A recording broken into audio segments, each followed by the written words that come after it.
আসসালামু আলাইকুম ওয়া রাহমাতুল্লাহি ওয়া বারাকাতুহু। আশা করি আল্লাহ পাকের অশেষ রহমতে আপনারা ভালো আছেন।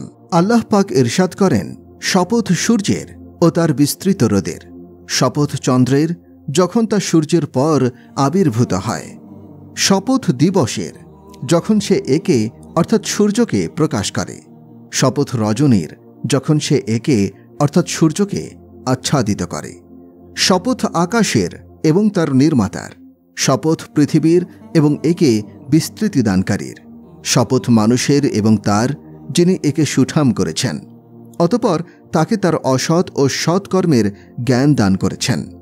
সফলকাম সেই হবে যে নিজ আত্মাকে পরিশুদ্ধ করবে, আর ব্যর্থকাম হবে সেই যে তাকে গুনাহের মধ্যে ধসিয়ে দেবে। সূরা শামস আয়াত 1-10। নবী সাল্লাল্লাহু আলাইহি ওয়াসাল্লাম ইরশাদ করেন, হে আবু সুফিয়ান, তোমাদের কাছে আমি নিয়ে এসেছি ইহকালীন ও পরকালীন সম্মান। তিনি আরও ইরশাদ করেন, আল্লাহ তাআলা গোটা মানব জাতির জন্য আমাকে রহমত স্বরূপ প্রেরণ করেছেন, সুতরাং তোমরা আমার বাণীগুলো আমার পক্ষ থেকে অন্যদের কাছে পৌঁছে দিবে। আমি আপনাদের কৃতজ্ঞতা প্রকাশ করছি, আপনারা অনেক আগ্রহ এবং মহব্বত নিয়ে এখানে উপস্থিত হয়েছেন। এত পরিমাণ আবাল বৃদ্ধ বনিতা মুসলমানের সমাবেশ দেখলে আমার নবী কত আনন্দিত হতেন, স্বয়ং আল্লাহ তাআলা কত খুশি হয়েছেন। দিনী সমাবেশের চতুর্পাশ ফেরেশতা দ্বারা বেষ্টিত থাকে, একজনের উপর একজন দাঁড়িয়ে আসমান পর্যন্ত চলে যান তারা। সে দৃশ্য আপনারা দেখতে পেলে আনন্দে আত্মহারা হয়ে যেতেন। বিল্ডিংয়ের জবান থাকলে এর প্রতিটা পিলার কৃতজ্ঞতা জানাতো আপনাদের। আজ আল্লাহ এবং তার ফেরেশতাগণ অনেক খুশি, আমার নবীরও অনেক আনন্দ যে আমার উম্মত আজ দিনী আলোচনার জন্য সমবেত হয়েছে। প্রিয় সুধী, ওয়াজ করার জন্য তো পাকিস্তানে মানুষের কম ছিল না, কিন্তু এই টরেন্টোতে আসতে হলো কেন আমাকে? কারণ কোনো জঙ্গলে বা মরুভূমিতে একজন মানুষ থাকলেও নবীজি আমাকে সেখানেও যেতে বলেছেন। প্রতিটা উম্মতের জন্য কেঁদেছেন আমার নবী। উম্মতের জন্য তার কান্না, তার ব্যথা সকল নবীর তুলনায় বেশি ছিল। আকাশ ও পৃথিবী ওনার কান্না ও ব্যথার সাক্ষী। একটি ঘটনা আপনাদেরকে আমি শোনাচ্ছি। একদা নবীজি সাল্লাল্লাহু আলাইহি ওয়াসাল্লাম উম্মতের ব্যথায় ব্যথিত হয়ে আল্লাহকে বললেন, হে আল্লাহ, ইব্রাহিম আলাইহিস সালাম তো বলেছিলেন যে আমার অনুসরণ করবে সে তো আমারই অন্তর্ভুক্ত, আর কেউ আমাকে না মানলে আপনি ক্ষমাশীল এবং দয়ালু। ঈসা আলাইহিস সালাম বলেছিলেন, আপনি তাদেরকে শাস্তি দিতে চাইলে দিতে পারেন, তারা তো আপনারই বান্দা, আর যদি তাদেরকে মাফ করে দেন তাহলে কেউ কোনো আপত্তি উঠাতে পারবে না, তো আপনিই হলেন পরাক্রমশালী ও প্রজ্ঞাবান। ওনাদের উভয়ের মূল বক্তব্য ছিল এটাই যে, হে আল্লাহ, আপনি চাইলে আমার উম্মতকে শাস্তি দিতে পারেন, আবার চাইলে মাফ করে দিতে পারেন, আপনি তো অতি দয়ালু। কিন্তু আমার নবী বললেন, হে আল্লাহ, আমি তাদের মতো বলবো না, আমার কথা হলো আমার উম্মতকে আপনি মাফ করেই দিন, অবশ্যই ক্ষমা করে দিন। তিনি ওনাদের মতো মাফ না করার কথা বলেননি। তো এই বলে এত বেশি কাঁদলেন, নবীজির দাড়ি মোবারক ভিজে গেল। আল্লাহ তাআলা জিবরাইল আলাইহিস সালামকে পাঠালেন, বললেন, গিয়ে জিজ্ঞাসা করো তিনি কাঁদছেন কেন। কান্নার কারণ তো আল্লাহ তাআলা আগে থেকেই জানেন, তারপরও আমাদের বোঝানোর জন্য এভাবেই জানতে চেয়েছেন। জিবরাইল আলাইহিস সালাম এসে জিজ্ঞাসা করলেন, তো নবীজি জবাবে বললেন, জিবরাইল, উম্মতের চিন্তা আমাকে শান্তিতে থাকতে দেয় না। তখন আল্লাহ তাআলা জিবরাইল আলাইহিস সালামকে আবার এই বার্তা দিয়ে পাঠালেন, নবী, আপনার উম্মতের ব্যাপারে আমি আপনাকে সন্তুষ্ট করে দেব, আপনার কোনো কষ্ট থাকবে না। দেখুন, সন্তান অবাধ্য হলে মা বাবা ঘর থেকে বের করে দেয়। পত্রপত্রিকাতে বিভিন্ন সময় এই মর্মে সংবাদ দেখা যায়। আমার সন্তানকে আমি ত্যায্য করলাম। আমি তো দিন শিখতে চেয়েছিলাম, কিন্তু আমার বাবা এমনিতে ভালো মানুষ ছিলেন, কিন্তু দিন শিক্ষায় বাধা দিয়েছিলেন। আসলে 70-এর দশকে ধর্মীয় শিক্ষায় শিক্ষিত মৌলবী হওয়াটা অনেক বড় একটা অপমানের বিষয় ছিল। আমার পিতা তা সহ্য করতে পারেনি, আমাকে ঘর থেকে বের করে দেন। 1972 সনের 23শে নভেম্বর এই ঘটনা ঘটেছিল। এখনও সেই দৃশ্যটা আমার স্পষ্ট মনে আছে। সেদিন সকাল 9টা বাজে তিনি ঘরে আসলেন। সাদা জামা এবং সাদা জমিদারি চাদর ছিল তার গায়ে, পাগড়ি খুলে কাঁধের উপর রেখেছিলেন। আমাকে দেখেই বলে উঠলেন, মৌলবী হতে চাইলে আমার ঘর থেকে তুমি বেরিয়ে যাও। এটাই মা বাবার বাস্তব চরিত্র। আমি তো তখন কোনো খারাপ কাজ করতে চাইনি, ভালো কাজের ইচ্ছাই করেছিলাম। ইলম শিখতে চেয়েছিলাম, কিন্তু বাবার পছন্দ না হওয়ায় ঘর থেকে বের করে দিলেন আমাকে। আর আমার নবী উম্মতের জন্য অস্থির হয়ে কান্নাকাটি করতেন। কোন উম্মতের জন্য? যে উম্মতের গুনাহে দুনিয়ার আকাশ বাতাস ভারী হয়ে উঠেছে। নবীজি বলেছেন, নামাজ আমার চক্ষুর শীতলতা। সেই নামাজই বর্তমানে 90% মুসলমান পড়ে না। আমার নবী ইরশাদ করেছেন, উত্তম চরিত্রের পূর্ণতা দেওয়ার জন্য আমি প্রেরিত হয়েছি, অথচ সব ধরনের খারাপ স্বভাব উম্মতের মধ্যে পাওয়া যাবে। দুনিয়ার সবচেয়ে খারাপ চরিত্রগুলো বর্তমানে উম্মতের মধ্যে বিদ্যমান। আমার নবী পবিত্রতার দাওয়াত নিয়ে এসেছিলেন, কিন্তু বর্তমানে পবিত্রতার কোনো বালাই নেই, সবকিছুই অপবিত্র হয়ে গেছে। নবীজি মা বাবাকে সম্মান করতে বলেছেন, কিন্তু আজ সারা বিশ্বে এই মা বাবাকে চরমভাবে অবহেলা করা হয়। তাদের কোনো যত্ন নেওয়া হয় না। আত্মীয়তার সম্পর্কের কোনো খোঁজ খবর রাখা হয় না। ভেদাভেদ নেই কোনো হালাল হারামে। সত্যাসত্যের মধ্যে কোনো তারতম্য নেই। সবাই আজ অর্থলিপ্সী হয়ে গেছে। প্রবৃত্তি পূজারিতে পরিণত হয়েছে সকলে। সম্পদের সামনে আজ সবার মাথা নত। অর্থের লোভে ঈমান বিক্রি করতেও মানুষ দ্বিধা করে না। দুধ বিক্রি করে কিংবা মদ বিক্রি করে যেভাবেই হোক টাকা কামানোই বর্তমানে মূল ধান্দা। সত্য মিথ্যা যেভাবেই হোক ধন সম্পদ উপার্জন করতেই হবে। বৈধের কোনো তোয়াক্কা না করেই সঞ্চয় করতে হবে টাকা পয়সা। এই হচ্ছে নবীর উম্মতের বর্তমান অবস্থা। কবি বলেন, বাগানে যখন সেরা ফুলের সৌন্দর্য ছিল, তখন হাজারো বুলবুলি ছিল, কিচিরমিচির ছিল। নার্গিস যখন ফোটে, তখন ছিল না কোনো হইচই। মালি কেঁদে বলে, এখানে ছিল ফুল আর এখানে কলি, গেল কই। আমরা দুনিয়াতে অন্যদেরকে আল্লাহর পথ দেখাতে এসেছিলাম। আমরা নিজেরাই এখন আল্লাহদ্রোহী হয়ে উঠেছি। নবীর অনুসরণ করতে আমাদেরকে পাঠানো হয়েছিল, আমরাই তার বিরোধী হয়ে বসেছি। কুরআনকে বুকে লাগানোর জন্য আমাদের সৃষ্টি করা হয়েছিল, সেই কুরআনটাই বিক্রি করে দিয়েছি আমরা। একমাত্র আমার নবী ছাড়া আর কেউ অবাধ্যকে মনে রাখে না। রাসূলের সেই কান্না তো সাহাবায়ে কেরামের জন্য ছিল না, ওনাদের শানই আলাদা। তারা তো সকলেই জান্নাতি। আল্লাহ পাক ইরশাদ করেছেন, আল্লাহ তাদের সকলকে কল্যাণের অর্থাৎ জান্নাতের প্রতিশ্রুতি দিচ্ছেন। অন্যত্র ইরশাদ হয়েছে, তার অর্থাৎ নবীর স্ত্রীগণ তাদের মুমিনদের মাতা। আরেক জায়গায় বলা হয়েছে, হে নবী পত্নীরা, তোমরা অন্যান্য নারীদের মতো নাও। অর্থাৎ নবীজিকে আল্লাহ তাআলা এমন স্ত্রী দিয়েছিলেন যাদের মতো আর কেউ দুনিয়াতে আসবে না। নবীজি বলেছেন, ফাতেমা হচ্ছে জান্নাতি নারীদের সর্দার। আরেক হাদিসে এসেছে, নবীজি সাল্লাল্লাহু আলাইহি ওয়াসাল্লাম ইরশাদ করেছেন, হাসান হোসাইন জান্নাতি যুবকদের সর্দার। নবীজি একবার আলী রাদিয়াল্লাহু আনহুকে বুকে লাগিয়ে বললেন, হে আলী, তুমি কি এতে খুশি যে জান্নাতে তোমার ঘরটা আমার ঘরের সামনেই থাকবে? আলী রাদিয়াল্লাহু আনহু এটা শুনে কেঁদে দিয়ে বললেন, হে আল্লাহর রাসূল, আমি খুবই সন্তুষ্ট। এক হাদিসে এসেছে, নবীজি সাল্লাল্লাহু আলাইহি ওয়াসাল্লাম বলেন, আমি এমন একজনকে তার মা বাবার নাম সহ চিনি, জান্নাতের প্রত্যেকটি দরজায় যাকে স্বাগত জানাবে। সালমান রাদিয়াল্লাহু আনহু জিজ্ঞাসা করলেন, সেই সম্মানিত লোকটি কে ইয়া রাসূলুল্লাহ? নবীজি বললেন, সে হচ্ছে আবু বকর ইবনে কুহাফা। জান্নাতের 8টি দরজায় তাকে স্বাগত জানাতে থাকবে। অপর হাদিসে আছে, রাসূল সাল্লাল্লাহু আলাইহি ওয়াসাল্লাম বলেন, স্বপ্নে আমি একটা স্বর্ণ রৌপ্য তৈরি খুব সুন্দর আলিশান মহল দেখলাম। জিজ্ঞাসা করলাম, এটি কার? বলা হলো, কুরাইশি এক যুবকের। আমি ভাবলাম এটা আমারই। এই মনে করে যখন প্রবেশ করতে গেলাম, ফেরেশতারা আমাকে বললেন, এটা ওমর ইবনুল খাত্তাবের মহল। রাসূল সাল্লাল্লাহু আলাইহি ওয়াসাল্লাম বললেন, ওমর, মন চাচ্ছিল ভেতরে গিয়ে একটু দেখে আসি, কিন্তু তখন তোমার আত্মমর্যাদা বোধ মনে পড়ে গেল, তাই আর যায়নি। এই শুনে ওমর রাদিয়াল্লাহু আনহু কান্না করে দিয়ে বললেন, হে আল্লাহর রাসূল, আপনার ওপরেও কি আমার আত্মমর্যাদা বোধ ফলাবো? ওসমান রাদিয়াল্লাহু আনহু প্রসঙ্গে বলেছেন, জান্নাতে প্রত্যেক নবীরই একজন সাথী থাকবে, তুমি হবে আমার জান্নাতের সাথী। তালহা ও জুবাইরের ব্যাপারে বলেছেন, প্রত্যেক জান্নাতি একজন করে পিএস পাবে, কিন্তু আমার পিএস 2 জন, তালহা ও জুবাইর। নবীজি সাল্লাল্লাহু আলাইহি ওয়াসাল্লাম বেলালকে উদ্দেশ্য করে বলেন, বেলাল, জান্নাতে তো আমার সামনে তোমার জুতার আওয়াজ পেয়েছি। রাসূল সাল্লাল্লাহু আলাইহি ওয়াসাল্লাম ইরশাদ করেন, আমি বেহেশতে প্রবেশ করে সেখানে কুরআন পাঠ করতে শুনলাম। আমি জিজ্ঞাসা করলাম, এই আওয়াজ কার? ফেরেশতাগণ বললেন, হারিসা ইবনে নোমান রাদিয়াল্লাহু আনহুর। নবীজি জিজ্ঞাসা করলেন, হারিসা তো এখনো মদিনায়, তার আওয়াজ এখানে আসে কি করে? উত্তরে বলা হলো, সে নিজ মায়ের সাথে উত্তম আচরণ করে, এর বরকতেই তার তেলাওয়াতের আওয়াজ জান্নাতে ধ্বনিত হয়। তখন রাসূল বলেন, পুণ্যের প্রতিফলন এরূপী, পুণ্যের প্রতিফলন এরূপী। সে ছিল সকল মানুষের তুলনায় নিজের মায়ের সাথে সর্বাধিক সদাচরণকারী।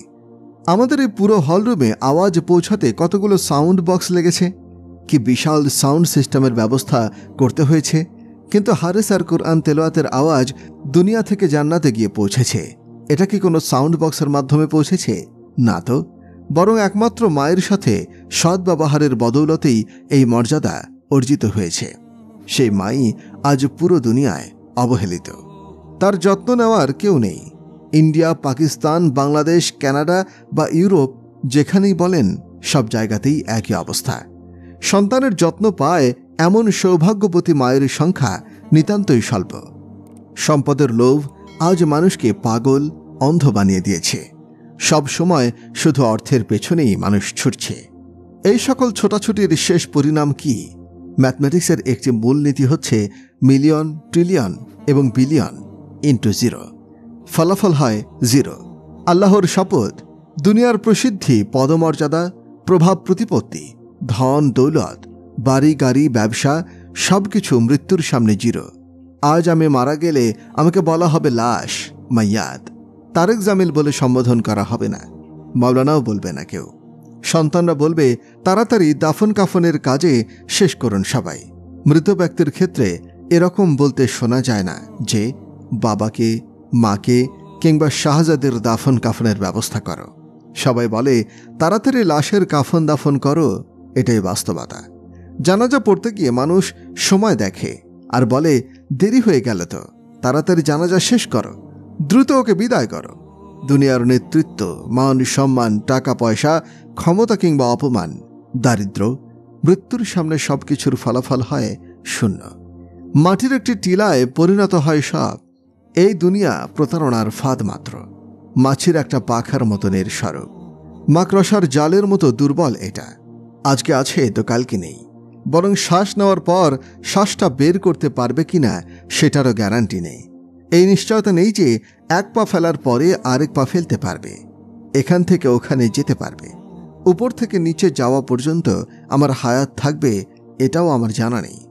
এমন তুচ্ছ জীবনের জন্য কি আমরা অমূল্য রতন ঈমান বিকিয়ে দেব? এর জন্যই কি নিজের পরকালে নিজেই আগুন জ্বালাবো? আজিজুল হাসান মজ্জুব রহিমাহুল্লাহ বলেন, মৃত্যু কাউকেই ছাড়েনি, না কেশরা না দ্বারা। সিকান্দার বিজয়ী হেরেছে মৃত্যুর দ্বারা।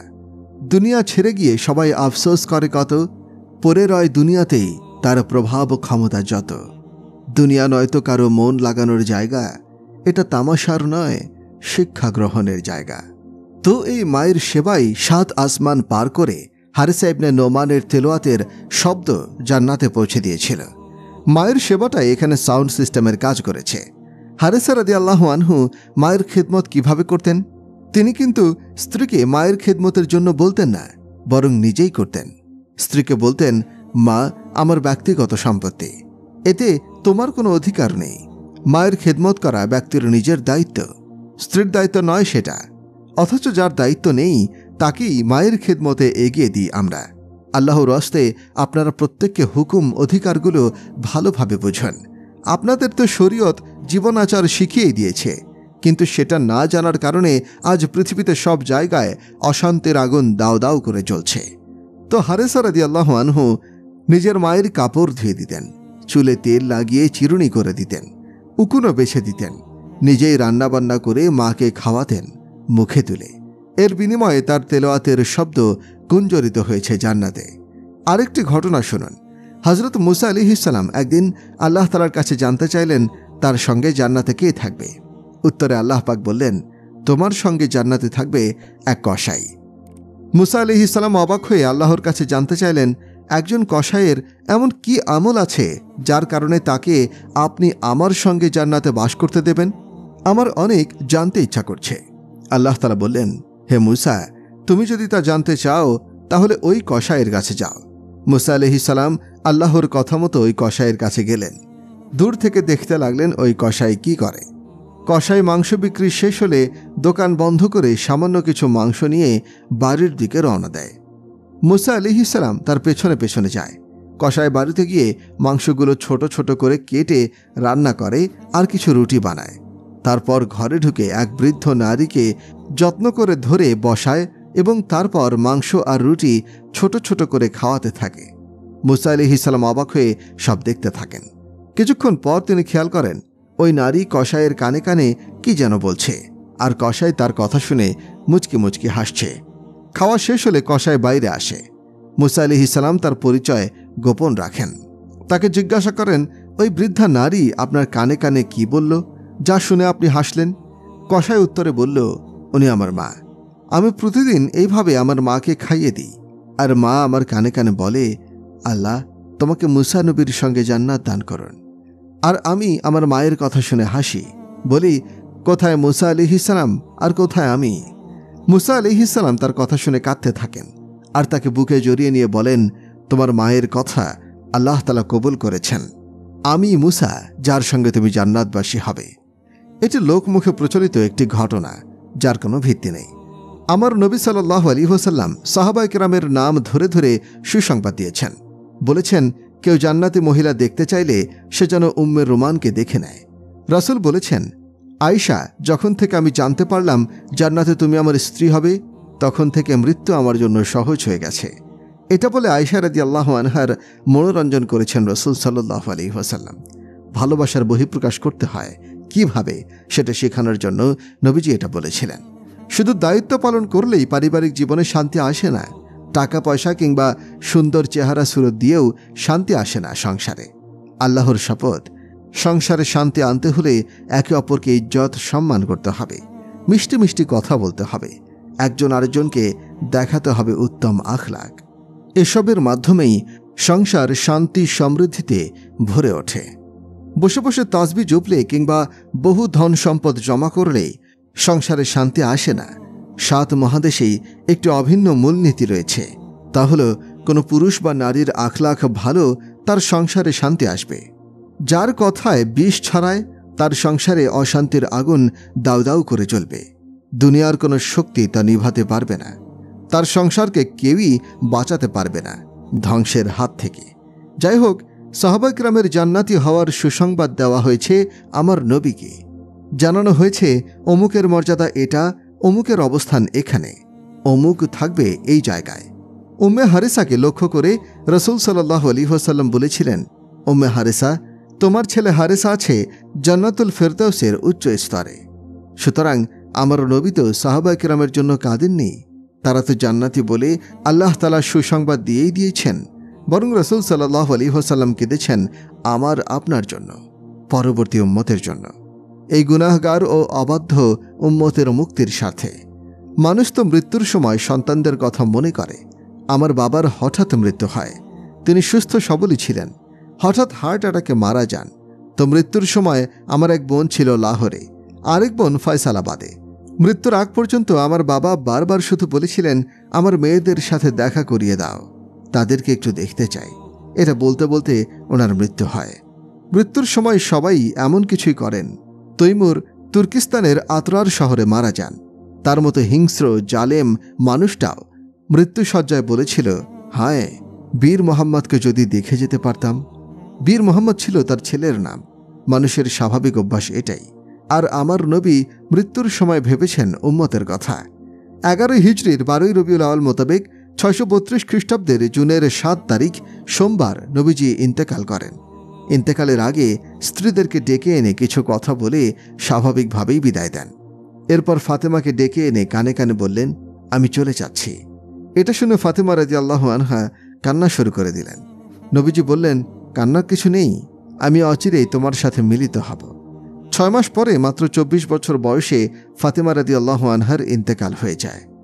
এরপর জামাতা আলী রাদিয়াল্লাহু আনহুকে ডেকে এনে তার মাথা কোলে রাখেন, পিছে হাত বুলিয়ে দোয়া দিয়ে দেন। পরে আদরের নাতি হাসান হোসেনকে ডেকে আনলেন। তাদের দেখে নবীজির চক্ষু শীতল হতো। হাসান রাদিয়াল্লাহু আনহুর মাথা থেকে কোমর পর্যন্ত ছিল নবীজির মতো, আর কোমর থেকে পা পর্যন্ত ছিল বাবা আলীর মতো। হোসেন রাদিয়াল্লাহু আনহু ছিলেন এর উল্টো।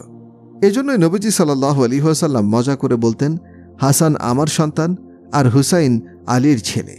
যাই হোক, যখন তাদেরকে জড়িয়ে ধরলেন তখন তার চোখে অশ্রুর বন্যা বয়ে গেল। স্ত্রী সন্তান ও জামাতা কাউকেই বিদায় দেওয়ার সময় ওনার চোখে পানি আসেনি, কিন্তু প্রিয় নাতিদেরকে বিদায় দেওয়ার সময় অশ্রু আর আটকে রাখতে পারলেন না। তিনি যেন ভবিষ্যৎ দেখতে পাচ্ছিলেন। একজনের মাথা কেটে শহীদ করা হচ্ছে, আরেকজন বিষক্রিয়ায় ছটফট করছে। কাঁদছিলেন ঠিক আছে, তবে তাদের জন্য হাত তুলে দোয়া করেননি, বরং আল্লাহর নির্ধারিত তাকদীরের হাতেই তাকে সোপর্দ করে দিয়েছিলেন। তাদেরকে রেখে দিয়েছিলেন জবাই হওয়ার জন্য। রাসূল সাল্লাল্লাহু আলাইহি ওয়াসাল্লাম এমনটা করে বুঝিয়ে দিলেন, পরবর্তী উম্মত যেন এই সন্তানের দোহাই দিয়ে হারাম উপার্জন না করে, ঘুষ না খায়, মৃত্যুর পরে ছেলেমেয়ে কিভাবে চলবে সেই চিন্তায় মিথ্যা প্রতারণা করে তাদের জন্য সম্পদ সঞ্চয় না করে। উম্মতকে এই শিক্ষা দিতেই হুসাইন রাদিয়াল্লাহু আনহুর শাহাদাতের ব্যাপারে রাসূল সাল্লাল্লাহু আলাইহি ওয়াসাল্লাম অবগত থাকা সত্ত্বেও তাদের জন্য দোয়া করেননি, তাদেরকে রক্ষার কোনো ব্যবস্থাও করে যাননি, বরং তাকদীরের হাতে তাদেরকে ছেড়ে দিয়ে যান। সবাই চলে যাওয়ার পরে জিবরাইল আলাইহিস সালাম আসলেন, এসে চুপচাপ দাঁড়িয়ে আছেন। রাসূল সাল্লাল্লাহু আলাইহি ওয়াসাল্লাম জিজ্ঞাসা করলেন, কি ব্যাপার জিবরাইল? তিনি বললেন, হে আল্লাহর রাসূল, মৃত্যুর ফেরেশতা বাইরে দাঁড়িয়ে আছেন, ভেতরে আসার অনুমতি চান। নিজের নবীর মর্যাদা কেমন দেখুন, মৃত্যু তার কাছে অনুমতি নিয়ে আসে। নবীজি সাল্লাল্লাহু আলাইহি ওয়াসাল্লাম বললেন, ঠিক আছে, আসতে বলুন তাকে। তো আজরাইল আলাইহিস সালাম এসে সালাম দিলেন নবীজি সাল্লাল্লাহু আলাইহি ওয়াসাল্লামকে। আজরাইল বললেন, হে রাসূলুল্লাহ, আপনি সর্বপ্রথম ব্যক্তি যাকে সালাম করছি। বহু নবীদেরই রূহ কবজ করেছি আমি, কাউকে সালাম করিনি, সর্বপ্রথম আপনাকেই করলাম। আপনি সর্বপ্রথম ব্যক্তি যার ব্যাপারে আল্লাহ তাআলা বলে দিয়েছেন আমার নবীর কাছে অনুমতি নিয়ে প্রবেশ করবে। তিনি আসতে চাইলে নিয়ে আসবে, না চাইলে থাকতে দিবে। নবীজি জিজ্ঞাসা করলেন, আমি বললে আমার প্রাণ বের করে নিয়ে যাবে? আজরাইল আলাইহিস সালাম বললেন, হ্যাঁ, নিয়ে যাব। রাসূল সাল্লাল্লাহু আলাইহি ওয়াসাল্লাম জিবরাইল আলাইহিস সালামের দিকে চোখের ইশারায় জিজ্ঞাসা করলেন, আপনি কি বলেন? জিবরাইল আলাইহিস সালাম বললেন, আল্লাহ তাআলা আপনার সাক্ষাতের আগ্রহ দেখিয়েছেন। ওপারে সব স্টেজ সাজানো আছে, 7 আসমানের সকল ফেরেশতা আপনাকে স্বাগতম জানানোর জন্য একত্রিত হয়ে আছে। সেই মুহূর্তে কিন্তু রাসূল হাসান হোসাইনের জন্য দোয়া করেননি। আমরা হলে কিন্তু নিজের সন্তানের কথাই ভাবতাম, অথচ তিনি তাদের ভবিষ্যৎ দেখছিলেন। একজনের মাথা কাটা, আরেকজন বিষক্রিয়ায় ছটফট করছে, বরং তখন তিনি জিবরাইলকে বললেন, আল্লাহর কাছে জিজ্ঞাসা করুন আমার মৃত্যুর পর আমার উম্মতের সাথে আল্লাহ তাআলা কি আচরণ করবেন। আজরাইল সেখানেই অপেক্ষমান। জিবরাইল আলাইহিস সালাম আল্লাহর দরবারে গিয়ে আবার ফিরে এলেন, বার্তা নিয়ে এলেন, প্রিয় নবী আমার, চিন্তা করবেন না, আপনার উম্মতকে কখনো আমি একা ছেড়ে দেব না, সব সময় তাদের সাথেই থাকব। আল্লাহর কসম, সেই দিন যদি আমার নবী আল্লাহর কাছে এটা কবুল করিয়ে না নিতেন, তাহলে আমরাও বর্তমানে বানর শুয়োরে পরিণত হতাম। আমাদের তো আল্লাহর সাথে বিশেষ কোনো সম্পর্ক নেই। পাপাচারিতায় এই উম্মত পূর্ববর্তী সকল উম্মতকে ছাড়িয়ে গিয়েছে, সব সীমা লঙ্ঘন করে ফেলেছে।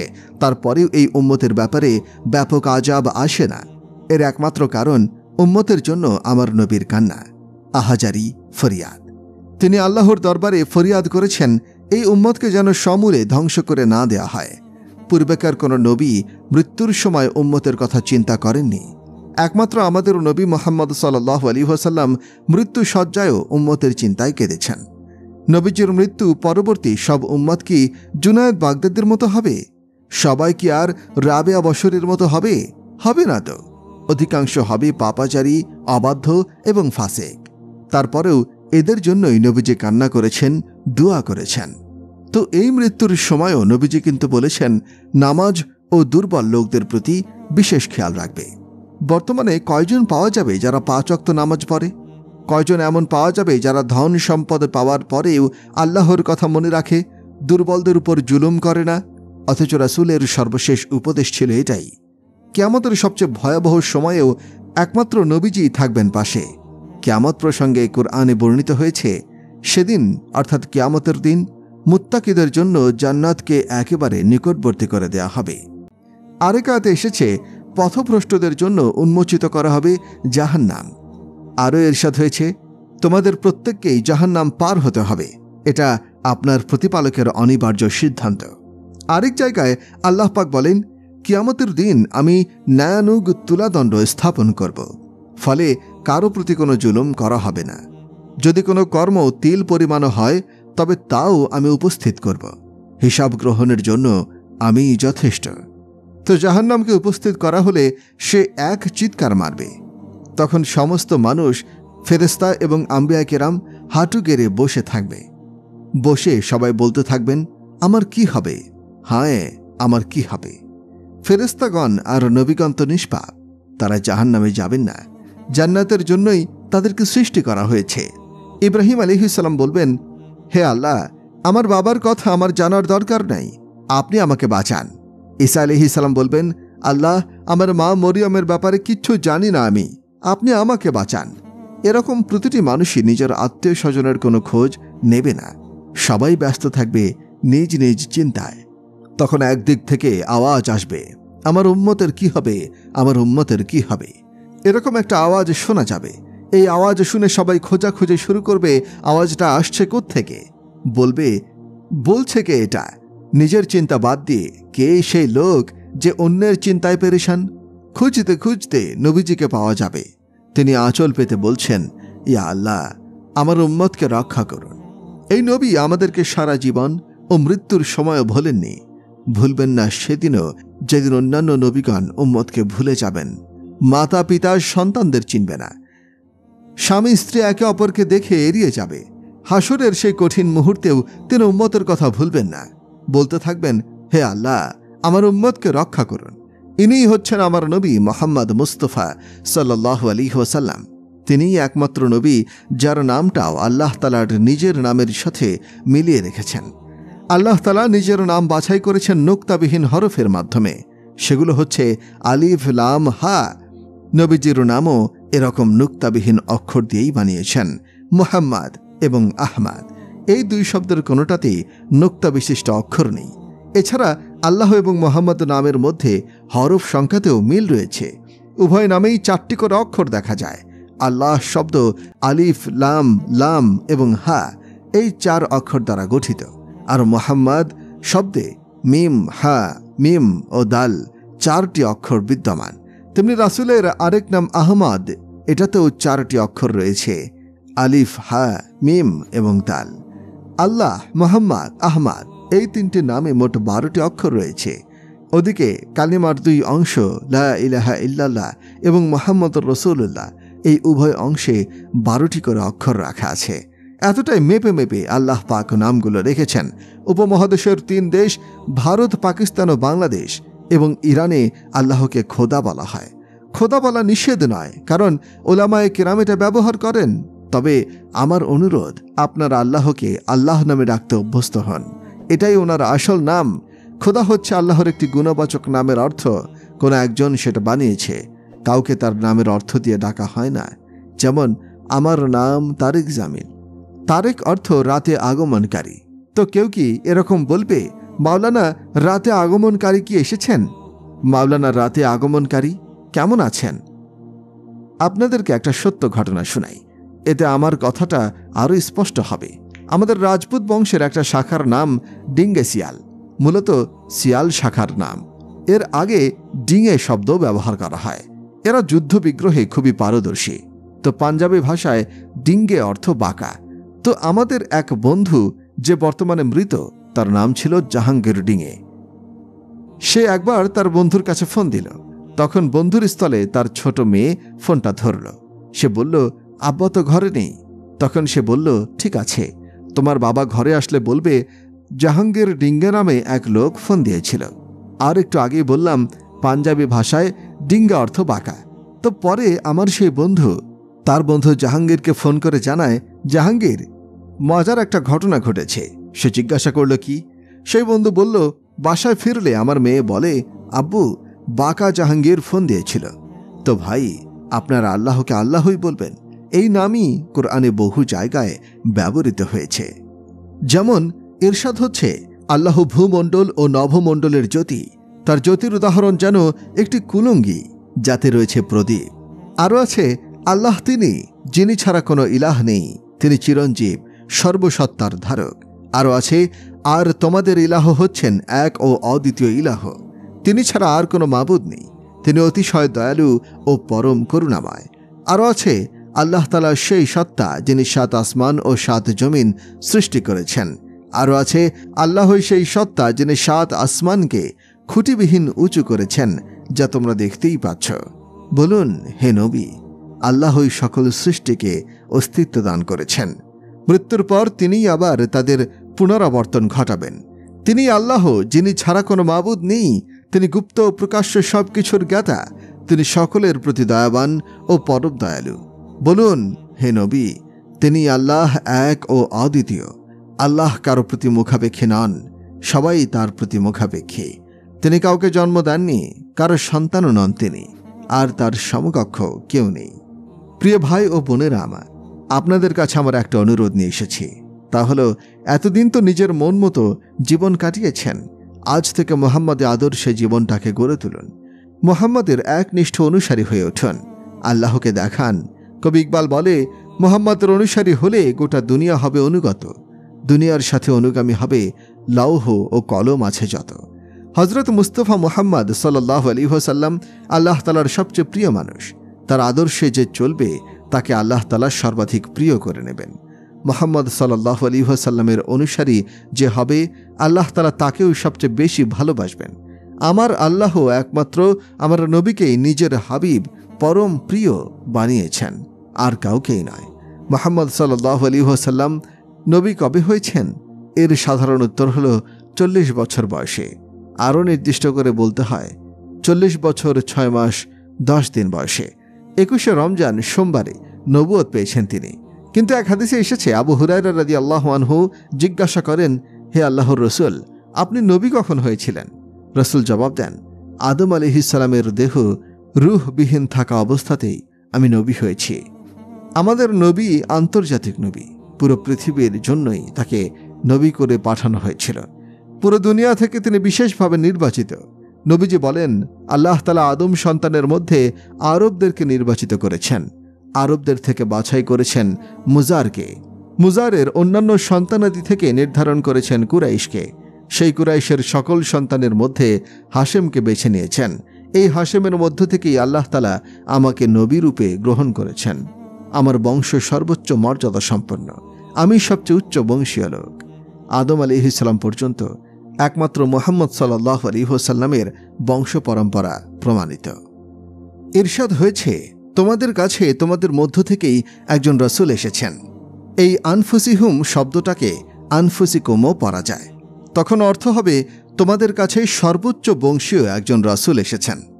রাসূলের মতো এত সুন্দর, সুশ্রী, সুদর্শন, পবিত্র, শ্রেষ্ঠ, উচ্চ বংশীয় ও পরিপূর্ণ মানুষ দুনিয়াতে দ্বিতীয় কেউ নেই।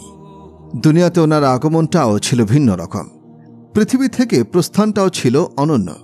দুনিয়াতে তিনি এসেছেন তো সবার শেষে, কিন্তু তার সৃষ্টি হয়েছে সবার আগে। অন্যান্য শিশুর মতো তিনিও মায়ের পেট হয়েই দুনিয়াতে এসেছেন, তবে ওনার আগমনের অবস্থা ছিল ব্যতিক্রম। অন্যান্য বাচ্চার মতো জন্মের সময় তার শরীরে কোনো নাপাকি ছিল না, বরং তখন সুগন্ধি ছড়িয়ে পড়েছিল। মায়ের সাথে তার নাভি সংযুক্ত ছিল না, বরং কর্তিত ছিল। খতনাকৃত অবস্থায় জন্মেছিলেন তিনি।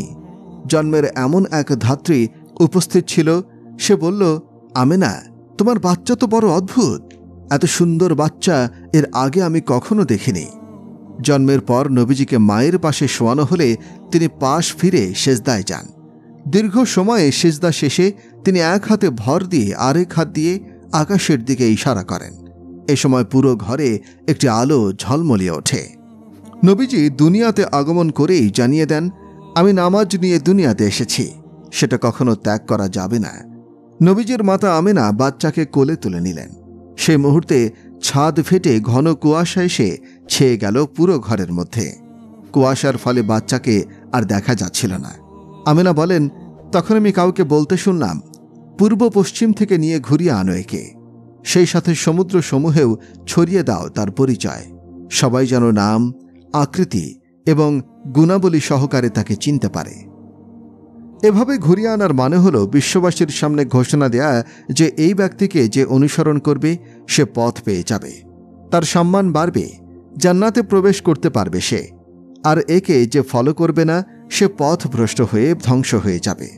আমেনা বলেন, আমি আরও শুনতে পেলাম কেউ বলছে আদম আলাইহিসসালামের চারিত্রিক স্বচ্ছতা, শীশ আলাইহিসসালামের মারিফাত, নূহ আলাইহিসসালামের সাহসিকতা, আল্লাহর সাথে ইব্রাহিম আলাইহিসসালামের বন্ধুত্ব, ইসমাইল আলাইহিসসালামের বাগ্মিতা, লূত আলাইহিসসালামের প্রজ্ঞা, ইয়াকুব আলাইহিসসালামের সুসংবাদ, ইউসুফ আলাইহিসসালামের সৌন্দর্য, মুসা আলাইহিসসালামের প্রভাব, ঈসা আলাইহিসসালামের জিহাদি মনোভাব, দাউদ আলাইহিসসালামের মিষ্টি কথা, আয়ুব আলাইহিসসালামের ধৈর্য, ইউনুস আলাইহিসসালামের আনুগত্য, ইয়াহইয়া আলাইহিসসালামের পরিশুদ্ধতা এবং ঈসা আলাইহিসসালাম এর দুনিয়া বিমুখতা, এই সব গুণ এই বাচ্চার মধ্যে দিয়ে দাও। এছাড়া সমস্ত নবীর গুণাবলী সমবেত করো এই শিশুর মধ্যে। এই হাদিসের ব্যাপারে ওলামায়ে কেরামের মারাত্মক আপত্তি রয়েছে।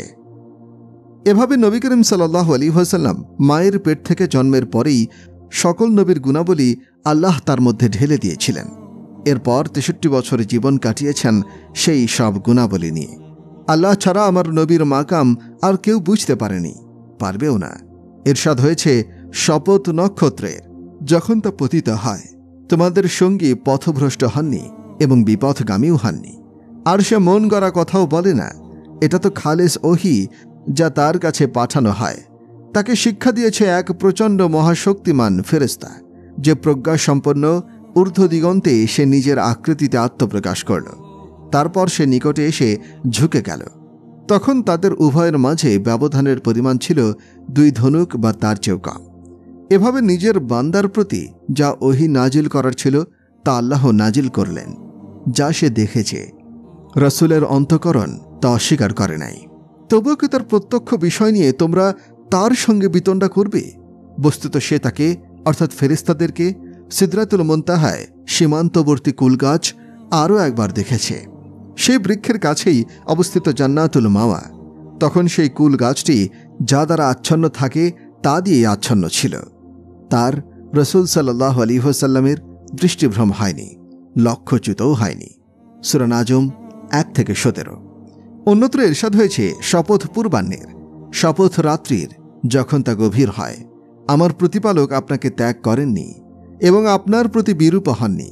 আপনার জন্য পরকাল নিশ্চয়ই ইহকাল অপেক্ষা শ্রেয়। অচিরেই আপনার পালনকর্তা আপনাকে দিয়ে সন্তুষ্ট করে দেবেন। আরেক আয়াতে আল্লাহ তাআলা বলেন, মহিমাময় সেই সত্তা যিনি নিজ বান্দার প্রতি সত্য ও মিথ্যার মধ্যে মীমাংসাকারী কিতাব নাজিল করেছেন, যাতে তা বিশ্ববাসীর জন্য হয় সতর্কবাণী। অন্যত্র এসেছে, হে নবী, আমি আপনাকে সাক্ষী ও সুসংবাদদাতা এবং সতর্ককারী রূপে প্রেরণ করেছি। পাঠিয়েছি আপনাকে আল্লাহর নির্দেশে মানুষকে তার দিকে আহ্বানকারী এবং আলোর বিস্তারকারী প্রদীপ রূপে। আরও বলা হয়েছে, আলিফ লাম র, এটি সেই কিতাব যা আমি আপনার কাছে মানুষকে অন্ধকার থেকে আলোতে নিয়ে আসার জন্য অবতীর্ণ করেছি। আরেক জায়গায় ইরশাদ হয়েছে, তোমাদের কাছে নিশ্চয় আলো এবং সুস্পষ্ট কিতাব এসেছে আল্লাহর পক্ষ থেকে। এ স্থানে বলা হয়েছে, হে ইমানদারগণ, তোমরা রাঈনা বলো না, বরং বলবে আমাদের দিকে দৃষ্টি দিন, আমাদের কথা শুনুন। আরও ইরশাদ হয়েছে, হে রাসূল, আপনার উপর আপনার প্রভুর পক্ষ থেকে অবতীর্ণ বিধান মানুষের কাছে পৌঁছে দিন। এমনটা না করলে রিসালাতের দায়িত্ব আপনার দ্বারা আদায় হল না। সূরা ইনশিরায়ে এসেছে, আমি আপনার অন্তর খুলে দিয়েছি, আপনার বোঝা হালকা করেছি। সেই বোঝা যা আপনাকে কুঁজো বানিয়ে দিয়েছিল তা আমি সরিয়ে দিয়েছি। আপনার আলোচনাকে সমুন্নত করেছি আমি। সূরা কাউসারে বলা হয়, আমি আপনাকে হাউজে কাউসার দিয়েছি। সুতরাং নিজ প্রভুর উদ্দেশ্যে আপনি নামাজ পড়ুন, কুরবানি করুন, নিশ্চয় আপনার শত্রুরাই নির্বংশ হবে। কোরআনের আরেক জায়গায় বলা হয়েছে, তোমাদের দেখা অদেখা বিষয়ের শপথ করে বলছি আমি, এটি কুরআন সম্মানিত বার্তাবাহকের বাণী, কোনো কবির কবিতা নয়, তবে খুব কমই তোমরা বিশ্বাস করো। এটা শুধু গণকের কথা নয়, তবে তোমরা খুব কমই উপদেশ গ্রহণ করো। এটি বিশ্ব প্রতিপালকের পক্ষ থেকে অবতীর্ণ কিতাব। এই সকল আয়াতে আল্লাহ তাআলা আমার নবীর কথা বর্ণনা করেছেন। নবীর শানে নাত গাওয়া হয় না, আমিও তেমন গেয়েছি। তবে আমার নাত হল রব্বে করিমের গাওয়া নাত, যে নাত আমার প্রিয় নবীর শানে আমার রব কুরআনে উল্লেখ করেছেন। তো আল্লাহর ইজ্জত মর্যাদা ও অবস্থান যেমনকার বোধগম্য নয়, তেমনি আমার নবীর শান ও মান একমাত্র আল্লাহ তাআলা ছাড়া কেউই বুঝতে পারবে না। আপনাদের কাছে আমার বিনীত অনুরোধ, মুহাম্মাদী হয়ে যান, একনিষ্ঠ ভক্ত বনে যান মুহাম্মদ সাল্লাল্লাহু আলাইহি ওয়াসাল্লামের। এই জীবনটা কদিনের, চোখ বন্ধ করলেই নতুন ও চিরস্থায়ী জীবন শুরু হয়ে যাবে। দুনিয়ার এই ধোঁকা থেকে বের হয়ে আসুন, এই চাকচিক্য ভুলে বাস্তবতা বুঝুন, ছুটে চলুন নববী আদর্শের দিকে। হাদিসে এসেছে, রাসূল সাল্লাল্লাহু আলাইহি ওয়াসাল্লাম বললেন, হে আবু সুফিয়ান, তোমাদের কাছে আমি নিয়ে এসেছি ইহকালীন ও পরকালীন সম্মান। রাসূল ছাড়া আজ পর্যন্ত এমন দাবি কেউ করতে পারেনি। আমার অনুসরণ করলে ইহকাল পরকাল উভয় জীবনেই শান্তিতে থাকবে। একদা এক গ্রাম্য লোক এসে নবীজিকে বলল, হে মুহাম্মদ। নবীজি বললেন, লাব্বাইক, কি বলবে বলো। কেউ বেয়াদবি করলে নবীজি ভদ্রতায় তার সাথে জবাব দিতেন। তো সেই গ্রাম্য লোক জিজ্ঞাসা করল, তোমার 3টি কথা আমার বুঝে আসে না। জিজ্ঞাসা করলেন, কি সেগুলো? সে বলা শুরু করল, 1, তুমি বলে থাকো আমরা নাকি পূর্বপুরুষের ধর্ম ছেড়ে তোমার ধর্ম গ্রহণ করব। আমরা কি পাগল নাকি? কেন আমরা পূর্বপুরুষের ধর্ম ছাড়ব? 2, তুমি আরও জানাও মৃত্যুর পরে মাটির সাথে মিশে যাওয়ার পরেও নাকি আমরা জীবিত হব। কই, আমাদের পূর্বপুরুষ তো আজ পর্যন্ত জীবিত হলো না, সবাই তো কবরেই পড়ে আছে। 3, এই কথাও তোমার থেকে শুনেছি যে মুসলমানদের হাতে নাকি রোম পারস্য পরাজিত হবে। তোমাদের মতো এমন নিঃস্ব গরিবরা কি করে এত পরাশক্তিকে পরাজিত করবে? রাসূল বললেন, তুমি দীর্ঘ হায়াত পাবে ইনশাল্লাহ। তখন দেখতে পাবে পুরো আরব আমার আনিত দিন গ্রহণ করে নিয়েছে, আর পারস্য রোমও এসে গেছে মুসলমানদের করতলে। আর বাকি রইল মৃত্যুর পরে জীবিত হওয়ার বিষয়টা। সেটা আমি হাসরের মাঠে পুনরুত্থিত হওয়ার পরে তোমাকে হাত ধরে দেখিয়ে দিব। সে লোকটি বলল, আমি তোমার কথা মানি না, এই বলে চলে গেল। তো মক্কা বিজয়ের পর যখন তলে তলে মানুষ ইসলামের ছায়াতলে আশ্রয় নিল, তখন সেই গ্রাম্য ব্যক্তি তো মনে মনে বলল, একটা বিষয় হয়েই গেল। পরে ওমর রাদিয়াল্লাহু আনহুর যুগে যখন রোম পারস্য বিজিত হয়ে গেল, তখন সে ভাবল, মুহাম্মাদের করা 2টি ভবিষ্যৎবাণী তো সত্য প্রমাণিত হয়েছে। তৃতীয়টা হওয়ার আগেই আমি মুসলমান হয়ে গেলাম। মুসলমান হয়ে সে মদিনায় হিজরত করে চলে আসে, সেখানেই বাকি জীবনযাপন করে ফেলে। তো সেই গ্রাম্য লোকের বৈঠকে ওমর রাদিয়াল্লাহু আনহু বিশেষ প্রোটোকল দিতেন। অন্য সাহাবীরা আশ্চর্য হয়ে ভাবতেন, ওমরের মতো আমিরুল মুমিনিন কেন গ্রাম্য সাধারণ এক লোককে প্রোটোকল দেন?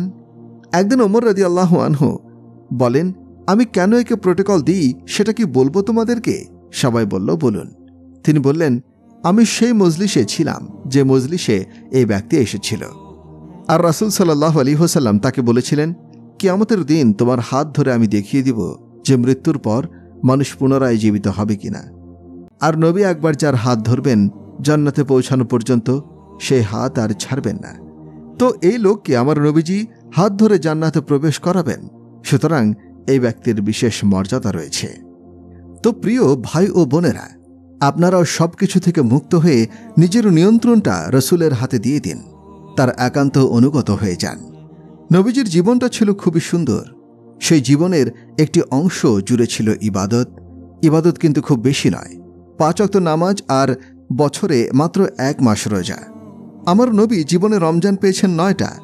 দ্বিতীয় হিজরির শাবান মাসের 2 তারিখ সোমবারে রোজার বিধান নাজিল হয়।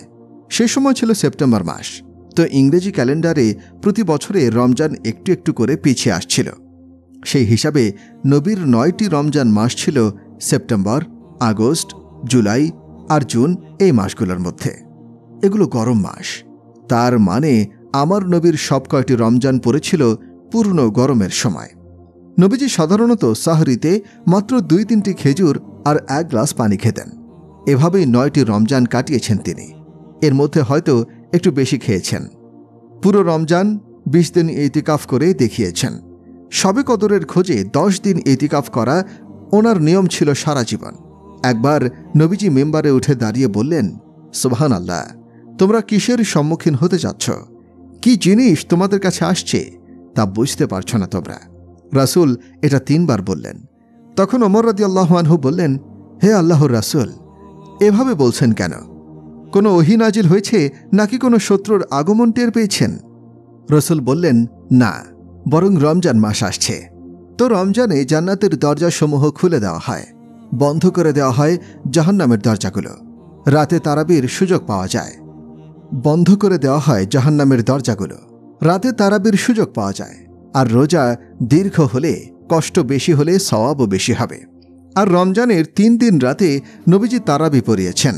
তারাবি এই উম্মতের বিশেষ বৈশিষ্ট্য। পূর্ববর্তী কোনো উম্মতকে তারাবির বিধান দেওয়া হয়নি। পূর্ববর্তী উম্মতের জন্য রোজা ছিল 24 ঘন্টার।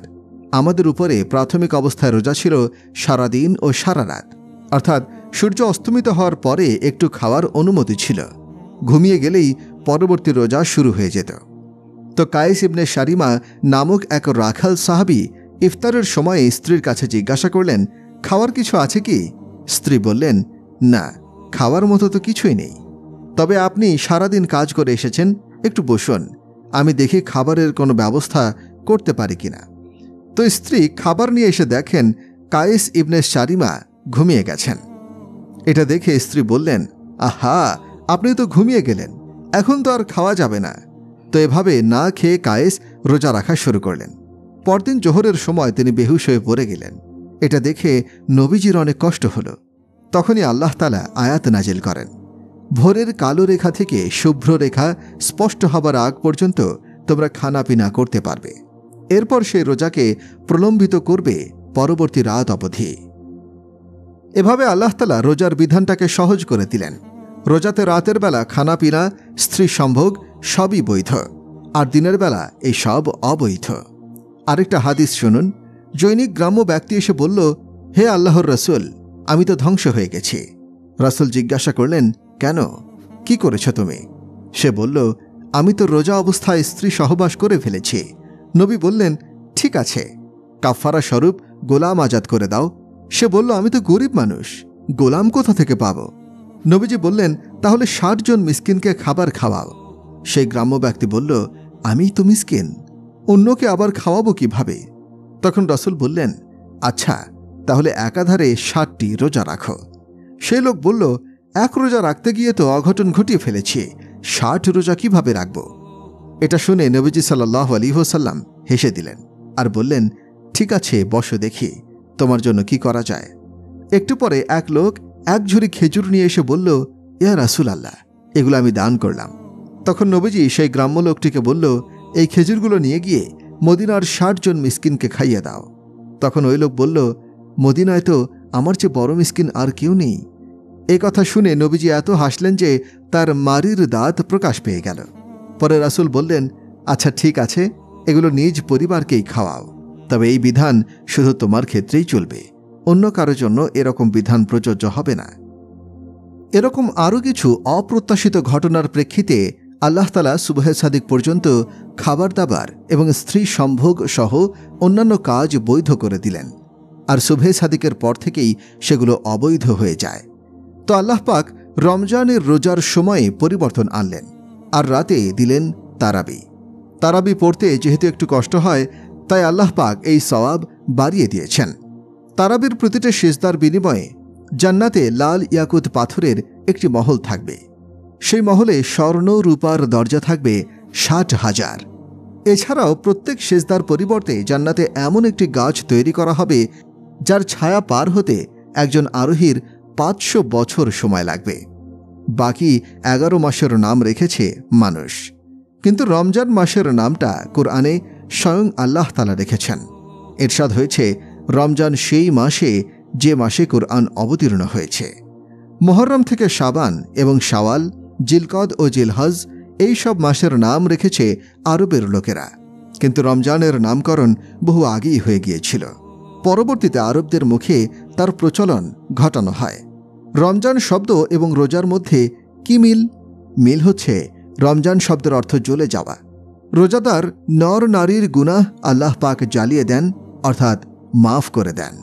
রোজার মাধ্যমে এভাবেই আল্লাহ তাআলা মুমিন বান্দাবান্দের সমস্ত গুনাহ মাফ করে দিয়ে একদম পবিত্র করে দেন। রমজানের শেষ দিনে আল্লাহ তাআলা ঘোষণা করে দেন, রোজাদার সবাইকে আমি মাফ করে দিলাম। নবীজি তো সাধারণত সাহরিতে 2-3টি খেজুর খেয়েই রোজা রাখতেন। তো একবার কোথাও থেকে বকরির মাথা দিয়ে রান্না করার তরকারি আসলো। রাসূল সাল্লাল্লাহু আলাইহি ওয়াসাল্লাম সেটা সাহরিতে খুব মজা করে খাচ্ছিলেন।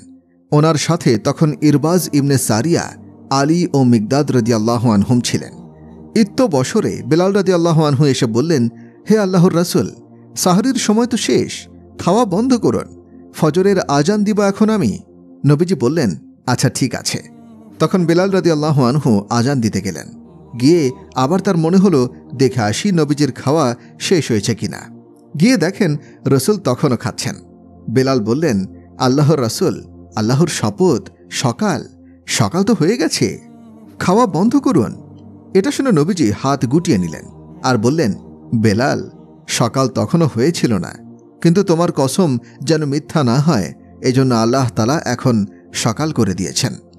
আলী রাদিয়াল্লাহু আনহু বলেন, বেলাল রাদিয়াল্লাহু আনহু সেই কথাটা না বললে নবীজি যতক্ষণ খেতেন ততক্ষণই আল্লাহ সকালকে বিলম্বিত করতেন। এছাড়াও বাহু, গর্দান ও কোমরের নরম গোস্ত রসুলের পছন্দ ছিল, আর দুধ পছন্দ করতেন তিনি। এছাড়াও রাসূলের আজোয়া খেজুর, বার্নি খেজুর পছন্দ ছিল। তাজা রুটি খেতেও ভালোবাসতেন নবীজি। তিনি কখনো বাসি রুটি খেতেন না। সকালের রান্না করা সন্ধ্যায় কিংবা সন্ধ্যার রান্না করা খাবার সকালে খেতেন না। খেলে তাজা খেতেন, না হলে অভুক্ত থাকতেন। কেবল একবার হজের সময় আলী রাদিয়াল্লাহু আনহুর বোন উম্মে হানির ঘরে কয়েক টুকরো বাসি রুটি খেয়েছিলেন। বর্তমানে তো অনেকে একসাথে 7-8 দিনের খাবার রান্না করে ফ্রিজে রেখে দেয়, এরপর প্রতিবেলায় গরম করে করে খায়। তো একবার রসুলের আজাদকৃত দাস আবু উবাইদ একটি ডেগে গোস্ত পাকাচ্ছিলেন।